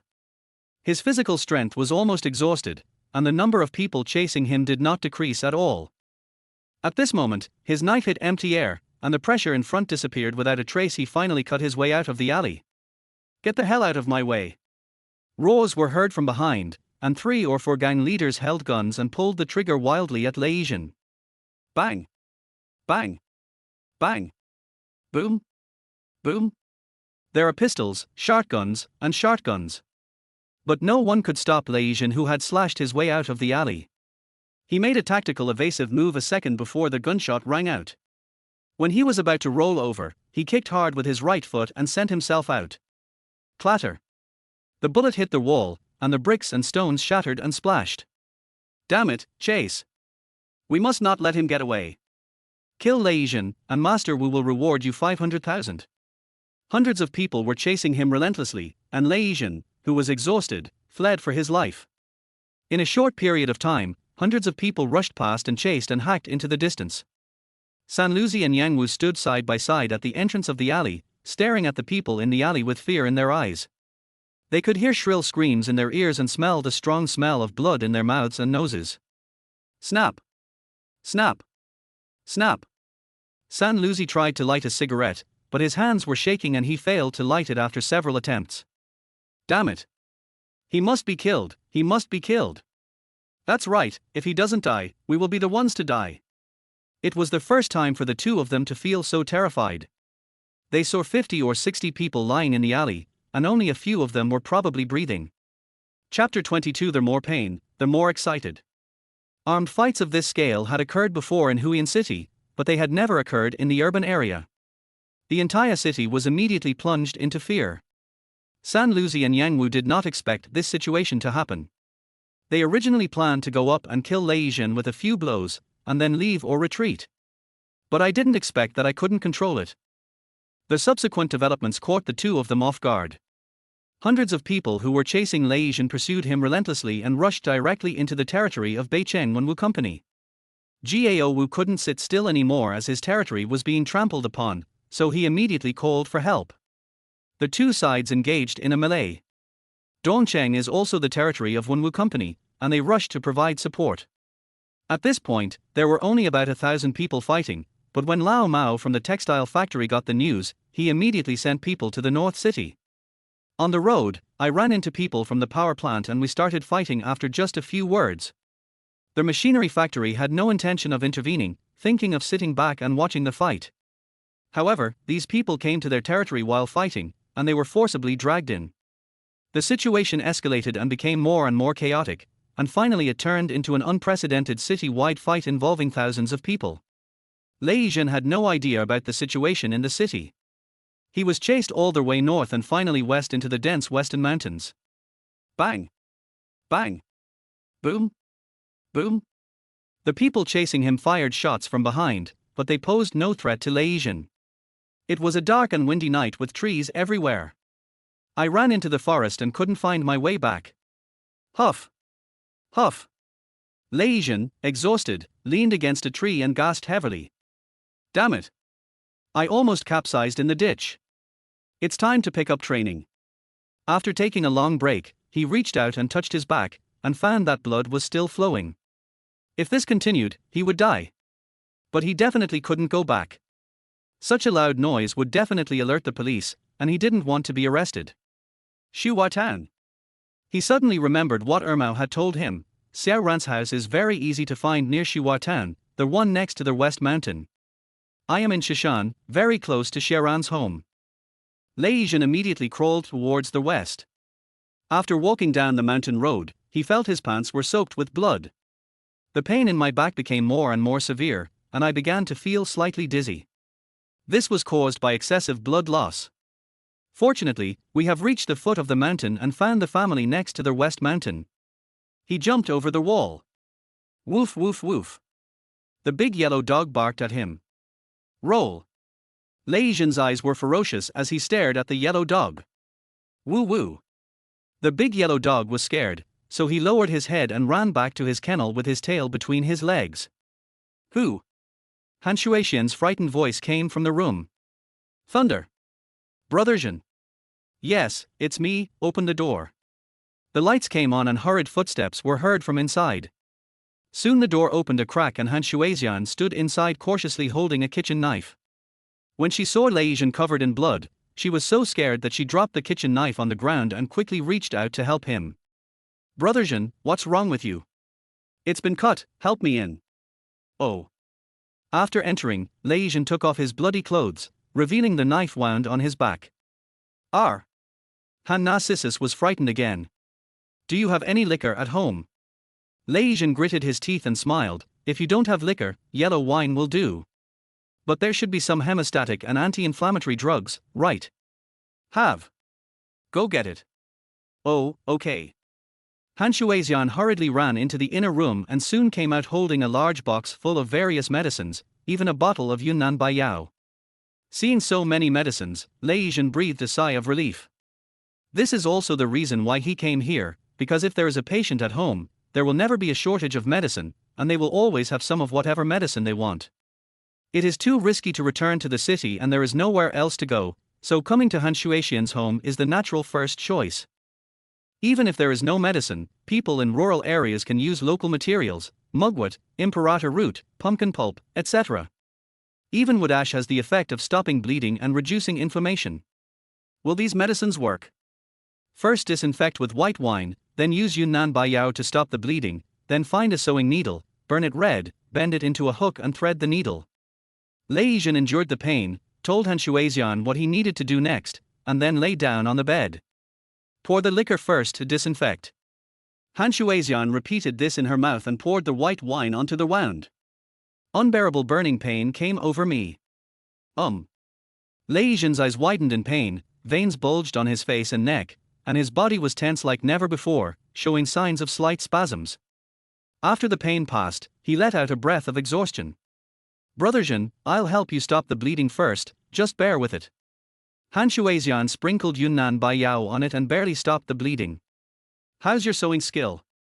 Lei Zhen raised his head and smiled. It should be pretty good, right? Now help me sew up the wound, just like you sew clothes normally, sew it flat and complete, hee hee. I can't. How can you still laugh? Doesn't it hurt? Seeing Lei Zhen still smiling, Han Shuizian felt distressed. She couldn't understand how this man could still smile when he was in so much pain. You're so beautiful, I'm so happy to see you. Lei Zhen bit his tongue and said, hurry up and sew. If I do that, others will have to hold Xiao Ran accountable for stealing money. I sew. These words worked better than anything else. Han Shuizian quickly picked up the needle and thread, suppressed her fear of blood, pressed the rolled up skin and flesh together, and sewed them up stitch by stitch. Narcissus, have you really not done it for 10 years? Lei Zhen suddenly asked. It was this question again, making Han Shuizian laugh and cry. How could she still be so lustful when she was injured like this? Talk to me quickly. This topic can distract me. Tell me if you really haven't done it for 10 years. Lei Zhen, with a look of pain on his face, urged urgently. Yes. How are needs met? Hold on. Did you touch it with your hands? Have. Tell me more details. In the absence of anesthesia, this is indeed a way to divert pain, deceiving the pain nerves through another mental stimulation. Pain also leads to increased secretion of adrenaline, which increases the excitability of the nervous system. So Lei Zhen became excited under the double stimulation, with an indescribable heat surging in his body, and he even forgot the pain. It took him about an hour to sew, and it also tortured him for about an hour. Brother Zhen, it's done. I'll go get some medicine to bandage it for you. Han Shuixian's voice trembled, her thin floral sweatshirt was already soaked with sweat, and her face was flushed because the man under her knew all her unspeakable things. She walked over to the table and leaned over to get the medicine. Just as he was about to turn around, he saw Lei Zhen standing behind him with red eyes. Before he could react, he was slammed down on the table. Laugh. Floral fabric all over the floor. Don't. Han Shuizian screamed in pain and tears streamed down her face, but she got used to it after a while. Chapter 23. He wants to cover the sky with one hand. The bloody fight in Hui'an shocked the provincial department, and a series of instructions were issued to the municipal bureau, which immediately launched a large-scale arrest operation. For a while, the whole city was in a panic. Those who participated in the bloody fight ran away or hid, but even so, the detention center could not accommodate them all. Zhao Hongqi, who is specifically responsible for cracking down on gangsters and eliminating evil, is under tremendous pressure. He can still withstand the pressure from the provincial department, but the worst that can happen is that he will be dismissed and exiled. But the city could not withstand the pressure. The families of the deceased placed wreaths and burned yellow paper in front of the government office and the police station every day, crying and shouting for an explanation from the government. Lei Zhen Zhao Hongqi gritted his teeth and muttered to himself, I asked you to be an undercover agent, but I didn't let you cause such a big incident. He found out the whole process of the gunfight during the sudden interrogation. Although it had little to do with Lei Zhen, it was indeed caused by this guy. Moreover, killing dozens of people in one breath, even if it can be judged as self-defense according to procedures, public opinion cannot be violated. Got to find this guy first. Zhao Hongqi changed into casual clothes and drove out, heading directly to the Yingzue Road roller skating rink to see if he could find any trace of Lei Zhen there. As soon as he walked in, his eyes were attracted by the brand new computer on the counter. Sister Xiao Ran, Brother Zhen is so good to you that he even bought you a computer. You're still calling me Sister Xiao Ran. It's obvious that you should call me sister-in-law. The envious voices of the two little girls caught Zhao Hongqi's attention. He walked over and saw Xiao Ran in front of the computer. He wished he could kill Lei Zhen directly. I asked you to be an undercover agent, not to hook up with minors. Don't talk nonsense. I have nothing to do with Brother Zhen. I'm going home to sleep first. Xiao Ran got up hurriedly and walked out without even turning on the computer, as if something important happened. This situation caught Zhao Hongqi's attention. He followed Xiao Ran and saw his daughter hurried into the clinic. When she came out, she was carrying a large bag of 4 bottles. Found it. Zhao Hongqi's sense of smell was so sharp that he made a judgment immediately. At this time, Xiao Ran had no idea that she was being followed. She only heard about the city-wide shopping spree last night when she was depositing money in the morning. When I saved the money and returned to the roller skating rink, I received a call from my mother and learned that Lei Zhen was seriously injured. I quickly bought medicine and rushed back. Mom, I bought the medicine. Where is Brother Zhen? After returning home, Xiao Ran ran back to the room. When she opened the bedroom door, she saw Lei Zhen lying naked on the bed with his back covered with hideous knife wounds. Thunder! Zhao Hongqi walked in and stared at Lei Zhen. Who are you? Get out of my house now, or I'll call for help. Han Shuizian stretched out her arms to block Lei Zhen. Narcissus, take Xiao Ran to the street to buy some vegetables. Lei Zhen said, lock the door and you are not allowed to go home within an hour. But he. Roll. The sound was quite rough. But Han Narcissus not only did not feel aggrieved, but even a faint blush appeared on her face, and she seemed to enjoy this feeling. The mother and daughter went out. Lei Zhen, I asked you to be an undercover agent, not to do something so big. Do you know how many people died in the bloody fight last night? Do you know how many people you killed? This incident shocked the provincial department. The family of the deceased burned paper in front of the municipal bureau. All the pressure was put on me. Zhao Hongqi was so furious that he pointed at Lei Zhen and scolded him harshly. He really wanted to draw his gun and shoot him. Are you done yet? Lei Zhen propped himself up and lit a cigarette. You are here to work, not to pick up minors. How can I feel at ease with your attitude? I slept with her mother, the best of the best. Lei Zhen bit his cigarette and smiled. Not only can she pose in any position I want, but the rougher it is. That's enough. Zhao Hongqi waved his hand, anger burning in his eyes. Fuck, I'm a gangster. Lei Zhen pointed at his nose and yelled, if someone cuts me, should I be cut to death? Your pressure has nothing to do with me, I'm a gangster. He was angry too. After being hacked by hundreds of people, he finally managed to escape, only to have his immediate boss come and get furious with him. What the hell? It wasn't me, Lei Zhen, who begged you to be an undercover agent. You should have known what kind of person I was before you approached me. You regret it now, don't you? Regret can make me withdraw from the mission, or you can use the lives of those bastards I killed to pay for them. Anyway, you are righteous. Don't just stand there, cuff me and take me away. Fuck you, you're a piece of shit, I can't even find a hot piece of shit if I follow someone like you. Zhao Hongqi was stunned by the scolding, but his expression became much more relaxed. He squeezed his facial muscles and showed a wry smile. The provincial and departmental leaders scolded him, the bureau chief scolded him, the municipal officials scolded him, and now he was scolded by his own undercover agent. The work is hard. Too hard. Lei Zhen, what I mean is that we have to resolve this matter. The provincial department is now paying great attention to it and requires severe punishment, but it is difficult. Zhao Hongqi took out a cigarette and handed it to Lei Zhen, trying to make his tone as gentle as possible. The environment in Hui'an is too complicated, and there are many protectors hiding in the dark. We clearly know that this was instigated by San Luzi and Yinwu, but there are plenty of people who take the blame for them. Many eyes saw you kill someone, and your fingerprints are all over the gun.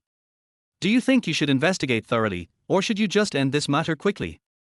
It has been made very clear, they are going to use Lei Zhen as a scapegoat because he killed many people. The focus can be easily shifted here. As long as Lei Zhen is dealt with, the public anger will be calmed down, all parties involved will have an explanation, and everyone will be happy. You're not doing so well. Lei Zhen said sarcastically, after all, you're the executive deputy director, responsible for cracking down on gangs and eliminating evil. Zhao Hongqi took a deep puff of cigarette and said helplessly, I was transferred here by airdrop. One sentence sums up his situation. After changing jobs, he took up someone else's position, affecting the promotion of a large number of people. Even if he became a general manager, it was useless. If you don't handle it well, you will have to step down. Lei Zhen stared at him. I plan to withdraw you. I have to be responsible for you. Zhao Hongqi sighed and said, as for my being exiled, it is definitely a done deal. Are you giving up already? Lei Zhen asked. Zhao Hongqi smiled bitterly. He was not in the habit of admitting defeat, but if he had to choose between keeping his job and being responsible for his undercover work, he would choose the latter. It's not time to admit defeat yet. There was a ruthlessness flashing in Lei Zhen's narrowed eyes. He tapped the table with his right index finger, making a rhythmic sound. "Do you have any idea?" Zhao Hongqi asked. However, he didn't get a response, and his eyes subconsciously stared at the other person's fingers. The room fell into silence, echoing with the sound of tapping fingers. 1 minute, 2 minutes, 5 minutes. The knocking sound suddenly stopped, and Lei Zhen finally spoke. "I want to control the underground forces in Hui'an. I have the final say on all crimes, and you will know all the crimes in advance." Zhao Hongqi's pupils shrank sharply. He wants to cover the sky with one hand. Chapter 24 Help me hold on for 3 days. Failure is not allowed in Lei Zhen's dictionary. Conventional undercover agents are of little use at all. Even if we collect evidence of Wenwu Company's crimes, can we restore the blue sky and white clouds to Hui'an City? Cannot. Boss, since you won't give up on me, then I can't give up on you either. Anyway, it's a losing situation. It all depends on whether you have the guts to take a gamble with me. If you win, Hui'an will have a peaceful and prosperous era. If you lose, there will be no loss. These words stirred up a huge wave in Zhao Hongqi's heart. He knew that this meant that he had to give up the bottom line he had always adhered to. But it is too tempting to restore peace and prosperity to Hui'an. "Do your best to help me hold on for 3 days. Lei Zhen said in a deep voice. "After 3 days, I will help you solve this matter." "Is 3 days enough?" Zhao Hongqi stared at him, madness flashing in his eyes. He decided to take the gamble, if for nothing else, just to crack down on this group of lawless criminals and for the sake of more than 2 million people in Hui'an City. If we seize the power to commit crimes, we can make this world clean. "I'm still injured," Lei Zhen said. "I almost forgot. Sorry." Zhao Hongqi patted his head and said, "Recover from your injuries for a few days. I'll take care of the outside affairs first." "Boss, what I mean is that you are not in good condition. You can only do narcissus for 3 days at most." "Eh? Then take it easy, my dear girl Fei Han." When Zhao Hongqi returned, he felt that his behavior was extremely ridiculous. He didn't know why he agreed to the request of Lei Zhen, who was full of lust. But things have come to this point, with no way out, so we might as well take a gamble with this scum of the police force. Under the angry glares of several policemen, San Luzi swaggered out of the police station and lit a cigarette while standing in front of the gate. Almost at the same time, several Santaners surrounded a BMW and stopped in front of him. Wow! The car door opened and more than a dozen guys got out. "Brother Donkey! Brother Donkey!" Although the scene is not very big, it is definitely cool. San Luzi exhaled a puff of smoke, turned around and looked at the policeman who arrested him with a mocking look on his face. "Next time, arrest me when you have evidence. What's the point of arresting me if you don't have evidence? I will remember you guys. I, San Luzi, will definitely visit you during the holidays. Har har har har." This is a naked threat. Several policemen had gloomy faces and wanted to throw this guy into jail immediately, but they had no evidence and could only bear it. Har har har. The 3 donkeys laughed wildly and gave them the middle finger. This is how it is in this era. The black are afraid of the white, and the white are afraid of the black. No one is alone. It is common for police to be threatened by gangsters, and most of the time there is really nothing they can do. "Have you found Lei Zhen?" After getting into the car, San Luzi asked about this matter first. "Brother Donkey, not yet. I've been in there for 72 hours, and I still haven't found Lei Zhen." San Luzi was angry and afraid. He knew better than anyone how fierce Lei Zhen was. If he didn't kill the other party, he would surely die. "Brother Lu, the police station can no longer bear the pressure. The families of the deceased are now demanding the handing over of the murderer." "Are? Good, good, har har har." San Luzi laughed. "Want to fight me? Can you beat me?" "There's one more thing." "How do we deal with Leopard Head?" asked the subordinate.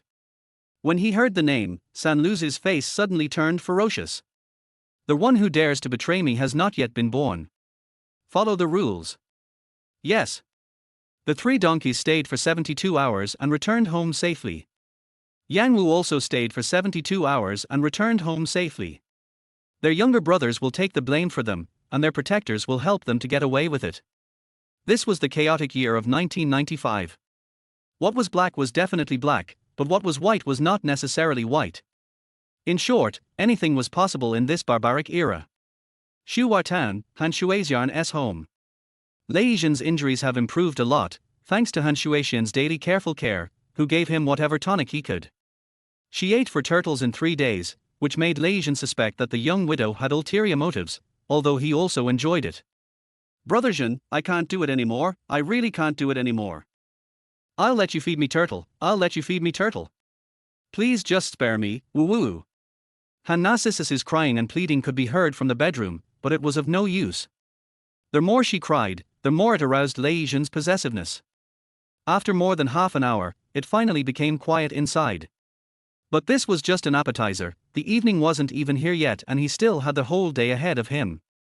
In the evening, Lei Zhen put on his clothes and looked at Han Shuixian, who was lying limply on the ground. He found that the young widow was swollen beyond recognition. Feel refreshed. It was already evening when Lei Zhen returned to the city. Perhaps the fierce fighting a few days ago plunged the city into fear. In the past, there was a constant stream of people at 8 o'clock, but now there are only a few people. The Eagle's Beak Road roller skating rink had already closed, but a small door was left open. Walking in through the small door, Lei Zhen saw Xiao Ran waiting anxiously. Brother Zhen, the stuff is here. Have you seen it? I don't dare to look. There are 2 bags in total, a briefcase and a school bag.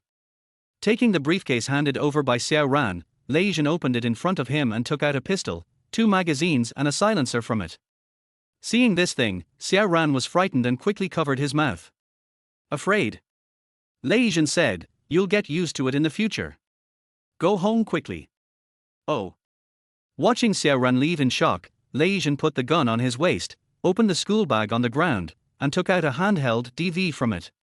This is the world's first handheld DV, the Sony DCR-VX1000 DV camera. It was just released last month and is worth up to $4,000. It is almost impossible to find it in China, but Su Fengyi has it.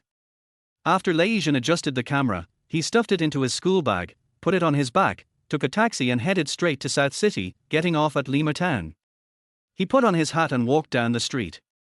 When he came to a particularly imposing house, he reached out and knocked on the door. Who is it? An impatient voice was heard, and a young woman in her 30s came out, twisting her big butt. Are you Mrs. Donkey? I'm here to give Brother Donkey something.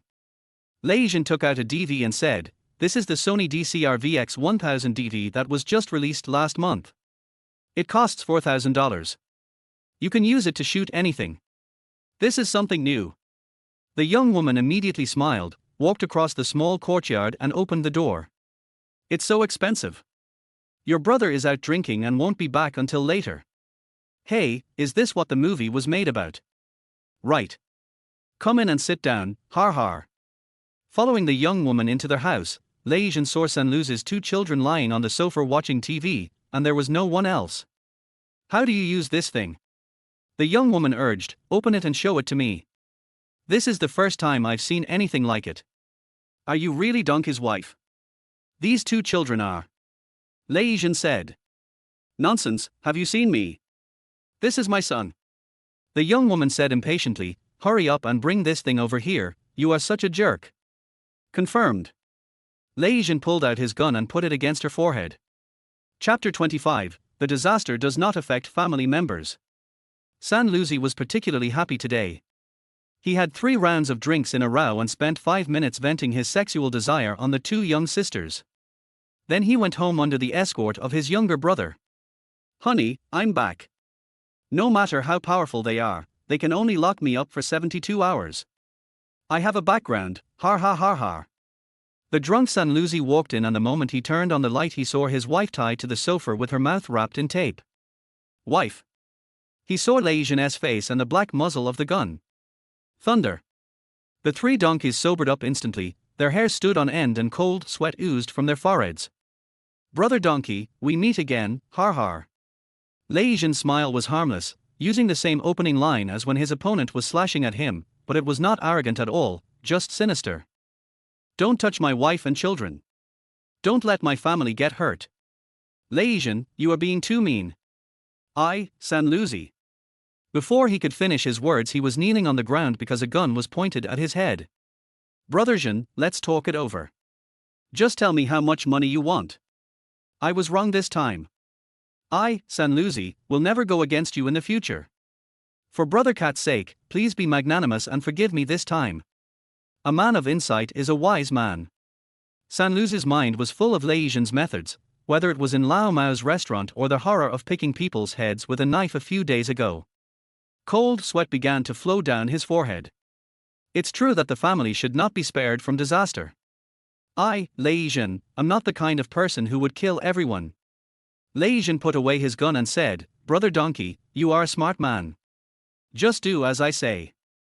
Not only will your wife and children be fine, but you won't die either. Brother Zhen, I'll do whatever you say. I'll listen to you. Sanluzi nodded repeatedly.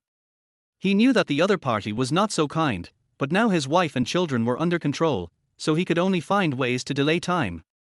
Just follow what's written here. Okay, I'll read it. Taking the paper handed over by Lei Zhen, Sanluzi took a glance at it and found that it was a confession. Brother Zhen, this thing. Puff. A bullet hit Donkey's thigh. Woo. Donkey's sister twisted her body in pain and whimpered in her throat. Brother Donkey, your wife may not be yours, so we won't feel bad if she dies. Lei Zhen pointed his gun at the bedroom and said with a smile, but your son is really yours, and you can't change him if he dies. What do you think? I read it. I read it. I am Sanluzi, my real name is Chen Xingli, and I was the one who organized and carried out the 8.21 city-wide armed fight. Under threat, Sanlu read out the confession. Just when he thought it was over, he saw Lei Zhen grabbing his eldest son and preparing to shoot him. Lei Zhen, I'm reading it, don't touch my son. Just tell me what you want, I'll do it. The three donkeys' eyes were filled with fear, and they also felt that their family was being threatened. Even though he was the boss of South City, he felt hopeless and powerless at this moment. You must be emotional, cry and realize your mistakes. Lei Zhen put the child down and said, Brother Donkey, have I made it clear enough? I hope you can pass it in one go, otherwise. Without waiting for him to finish, Sanluzi quickly read it again. I am Sanluzi, my real name is Chen Xingli. I was the one who organized and carried out the 8.21 city-wide armed fight. I am guilty. I have nightmares every night. I was responsible for all the deaths. This time it was indeed tearful and full of emotion. Lei Zhen nodded with satisfaction, took out the hidden DV, and played it back to see the effect. This is. Sanluzi's hands and feet went numb. Although he had never seen this kind of handheld DV, he had seen the shoulder-mounted camera and immediately realized what the other party wanted to do. Just at this moment, a sound came from outside. Brother Donkey, please spare the leopard. We three brothers promise you that leopard will never betray you again. Brother Donkey, please spare leopard for a moment, considering how we risked our lives for you. These are the other three of the four great King Kongs of South City. Upon learning that Leopard Head was going to be executed according to family rules, they all knelt outside the door and begged for mercy. The third donkey was overjoyed, he had a chance. Are you very happy? Lei Zhen looked at him. Without. Let them in. Lei Zhen said with a smile, I hope you will be happier later. This. Hurry up. The three donkeys suppressed their inner joy and carefully opened the door to let the three people in. Brother Donkey. Brother Donkey. The three people who walked in were startled when they saw Lei Zhen, and subconsciously reached for their waist, but found that they had no weapons with them. Lei Zhen shook his gun and signaled to close the door. Bang! The door was closed and the three men stared at him, ready to strike. Third donkey, are you happy now? Lei Zhen said, let's talk about what happened to Leopard Head. After all, he is my disciple. It's not too much for me to ask for a favor from you if something goes wrong, right? Before the three donkeys could say anything, the other one spoke loudly. It's because Leopard recognized you as his master and violated the rules. He had to inform you before he killed you, otherwise he would not be punished by the family law. Good disciple. Lei Zhen was very pleased. He didn't expect Leopard Head to be so righteous. What family rules? Buried alive. The three men's eyes were filled with anger. If it weren't for the gun in Lei Zhen's hand, they would have fought him to the death. Lei Zhen shook his head and told them a truth. As far as I know, Leopard Head conquered a lot of territory for Sanluzi and went through life and death with him. But the result is that he is going to be buried alive just because of a maintenance master. It's chilling to think that such a righteous person would end up like this. Today it's Leopard Head, who will it be tomorrow? Following a boss like this, have you ever thought about how you will die? These words immediately woke up the three of them, and their eyes changed instantly. They are loyal, but not stupid.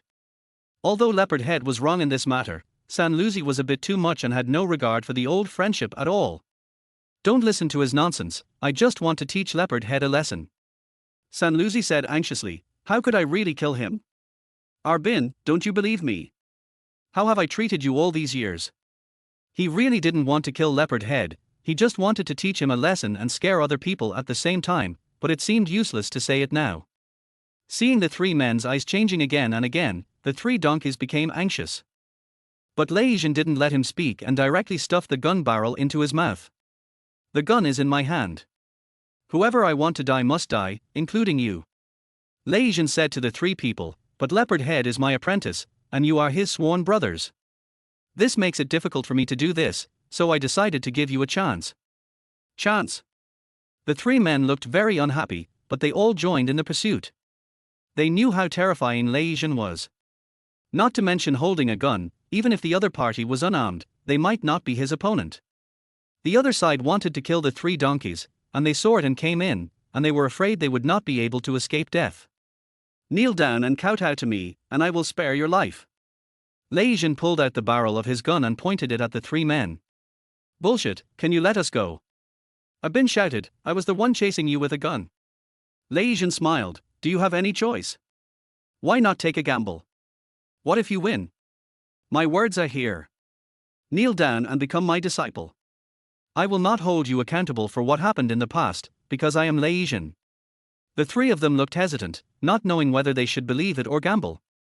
Don't listen to his nonsense. Don't you know how I, San Lucy, treat you? Give me today. Fuck you, you're about to kill a leopard, and you still want to say what you're going to do to us?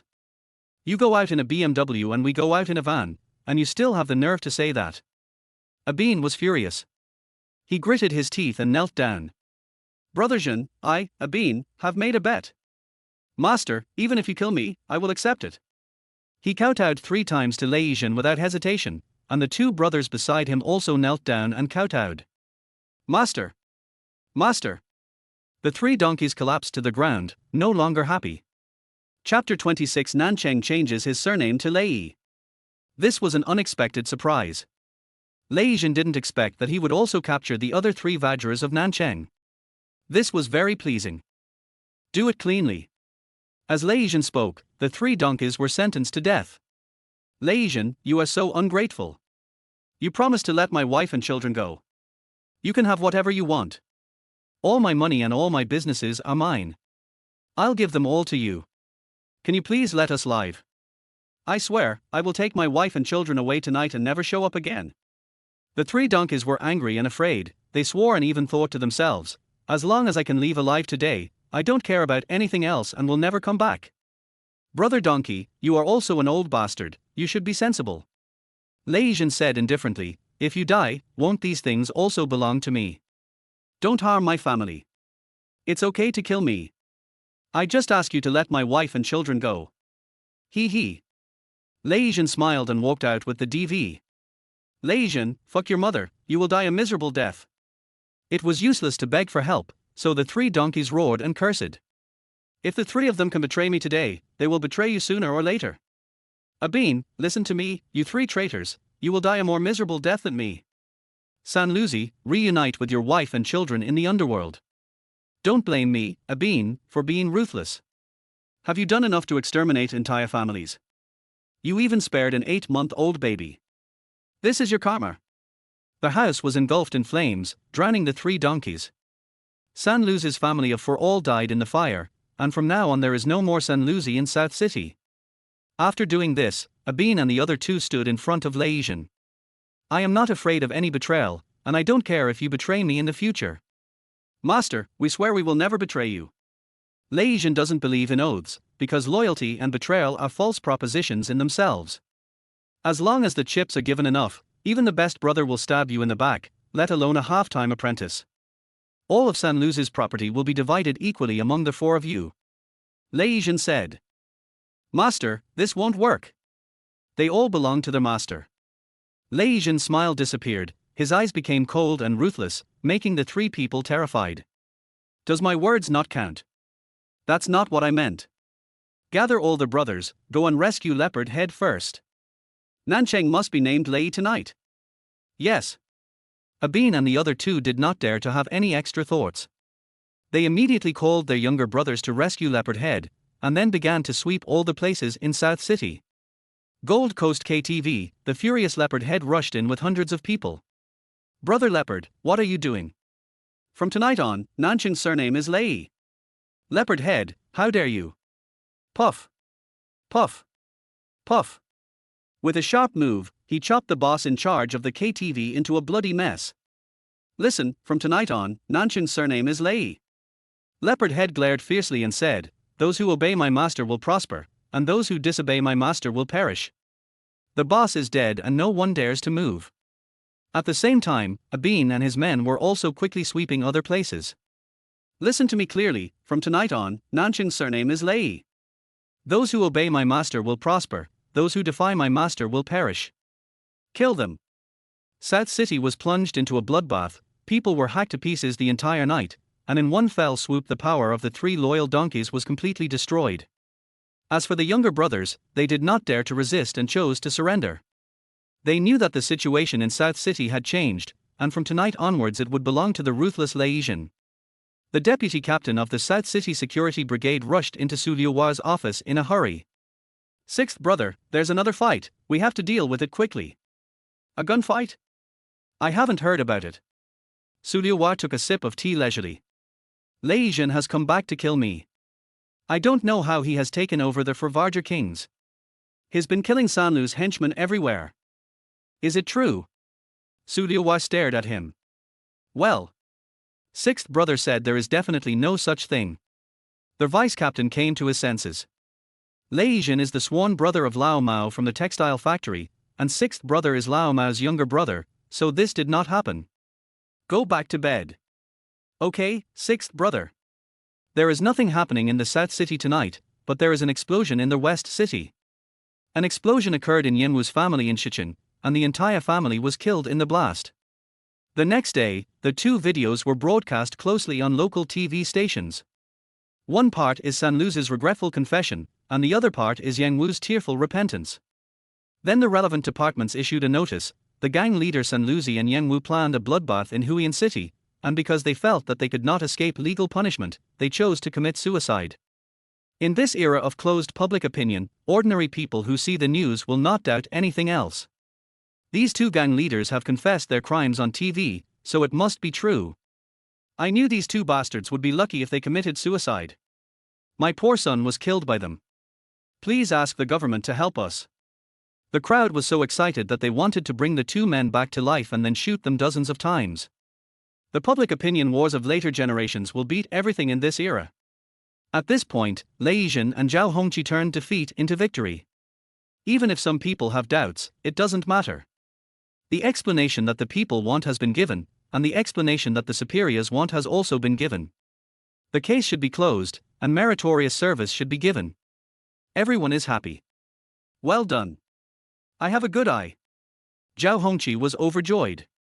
He prepared various materials as quickly as possible.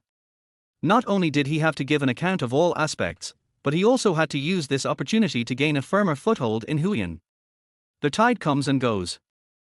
Hui'an City has regained its peace and harmony, and the sky seems to have become blue. Master! Master! The Farvargers stood in front of Lei Zhen. South City has been completely controlled, and all of Sanlu's properties have been seized. Sanlu has about 3 million in cash in the company, dozens of gold bars, as well as profits from various venues, BMW cars, etc. All are here. The four men placed their heavy bags on the ground and opened them to reveal stacks of banknotes. But Lei Zhen didn't even look at them. He picked up the BMW keys and walked past the four people. Are you Abin? Yes, master. Your name is Lao Lang. Master, just call me Little Wolf. You're a hedgehog. Yes, master. After finally recognizing all three, Lei Zhen patted their shoulders and threw the car keys to Leopard Head. Leopard Head is your senior brother, is that okay with you? Master, no problem. Abin and the other two were excited. This master was so generous. That was a BMW worth nearly 1 million. The rest of the cash and gold bars, divided equally among the four of you. Lei Zhen put a cigarette in his mouth and said, don't push it around. My apprentice must be a wolf that eats meat, otherwise the master will lose face. The four people were so excited that they were about to cry and knelt on the ground together. Master, my life belongs to you.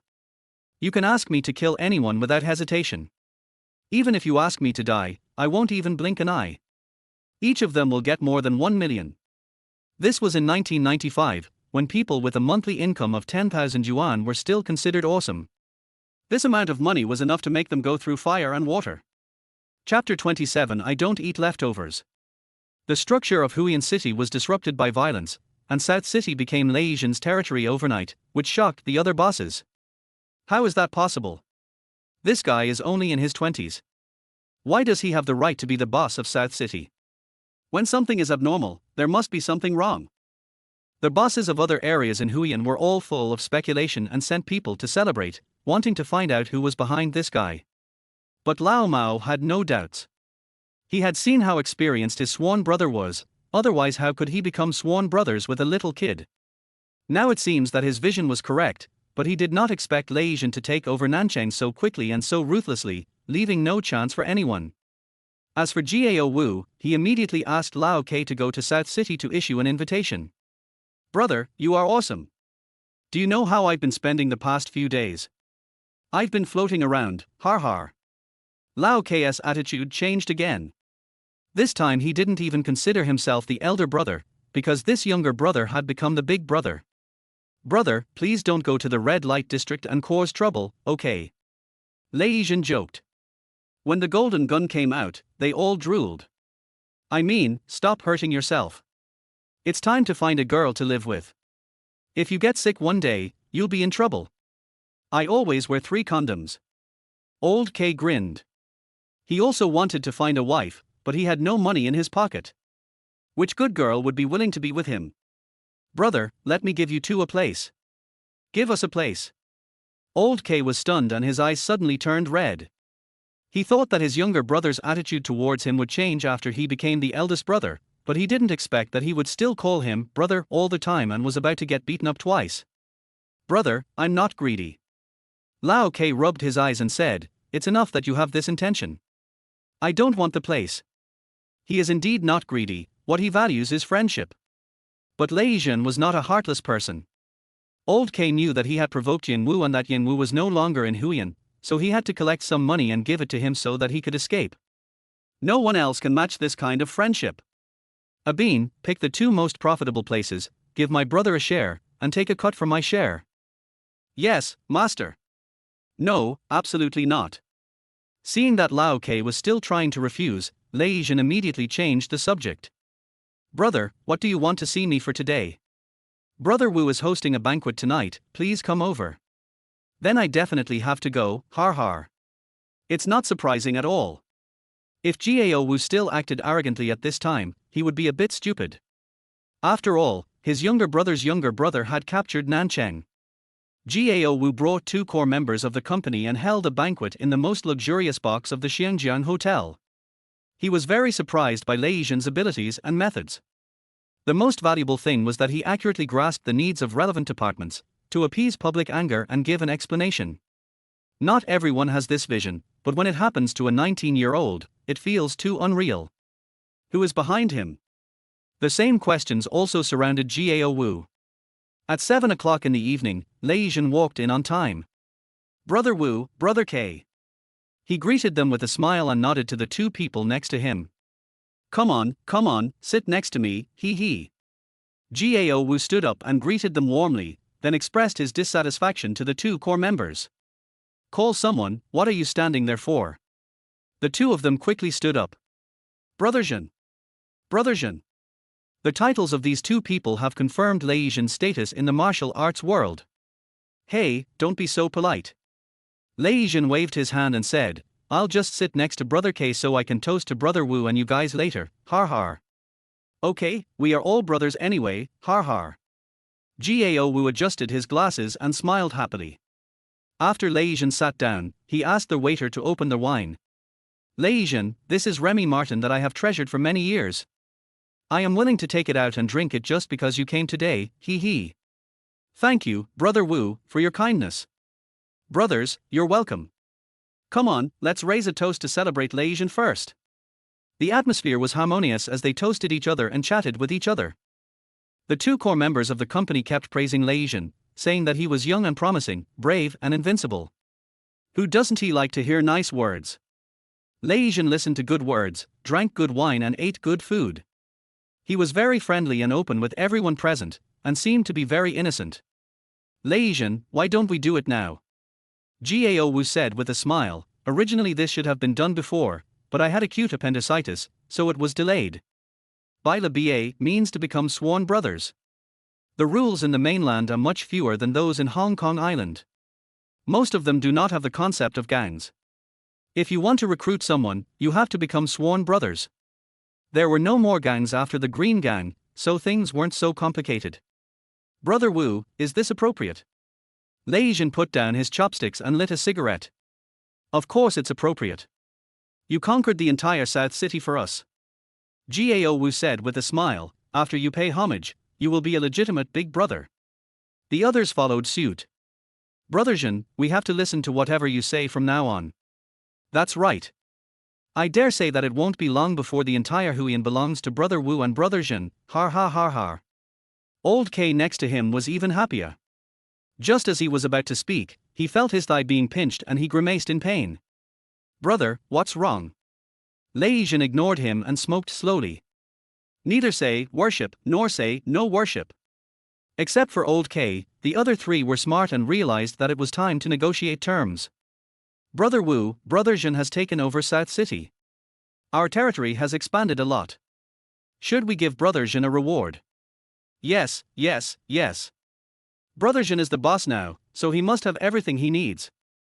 The two company core members started out by talking first, and then Gao Wu spoke. I'll make the decision. We'll pick out two of the most profitable sites from each of the three territories in North City, East City, and South City. Brother Lei Zhen will be in charge of all of them. If you don't like it, you can take the piece you think is good, and the rest of you can withdraw unconditionally. Then North City, East City, and South City will be managed by the company. As soon as Gao Wu finished speaking, the two people stood up immediately. Congratulations, Brother Zhen, you've become rich. Others don't have this kind of treatment. Brother Zhen, these are the 6 most profitable places. Come and toast to Brother Wu. The two of them sang in unison, congratulating Lei Zhen while reminding him of his identity. Everything you have was given by Brother Wu.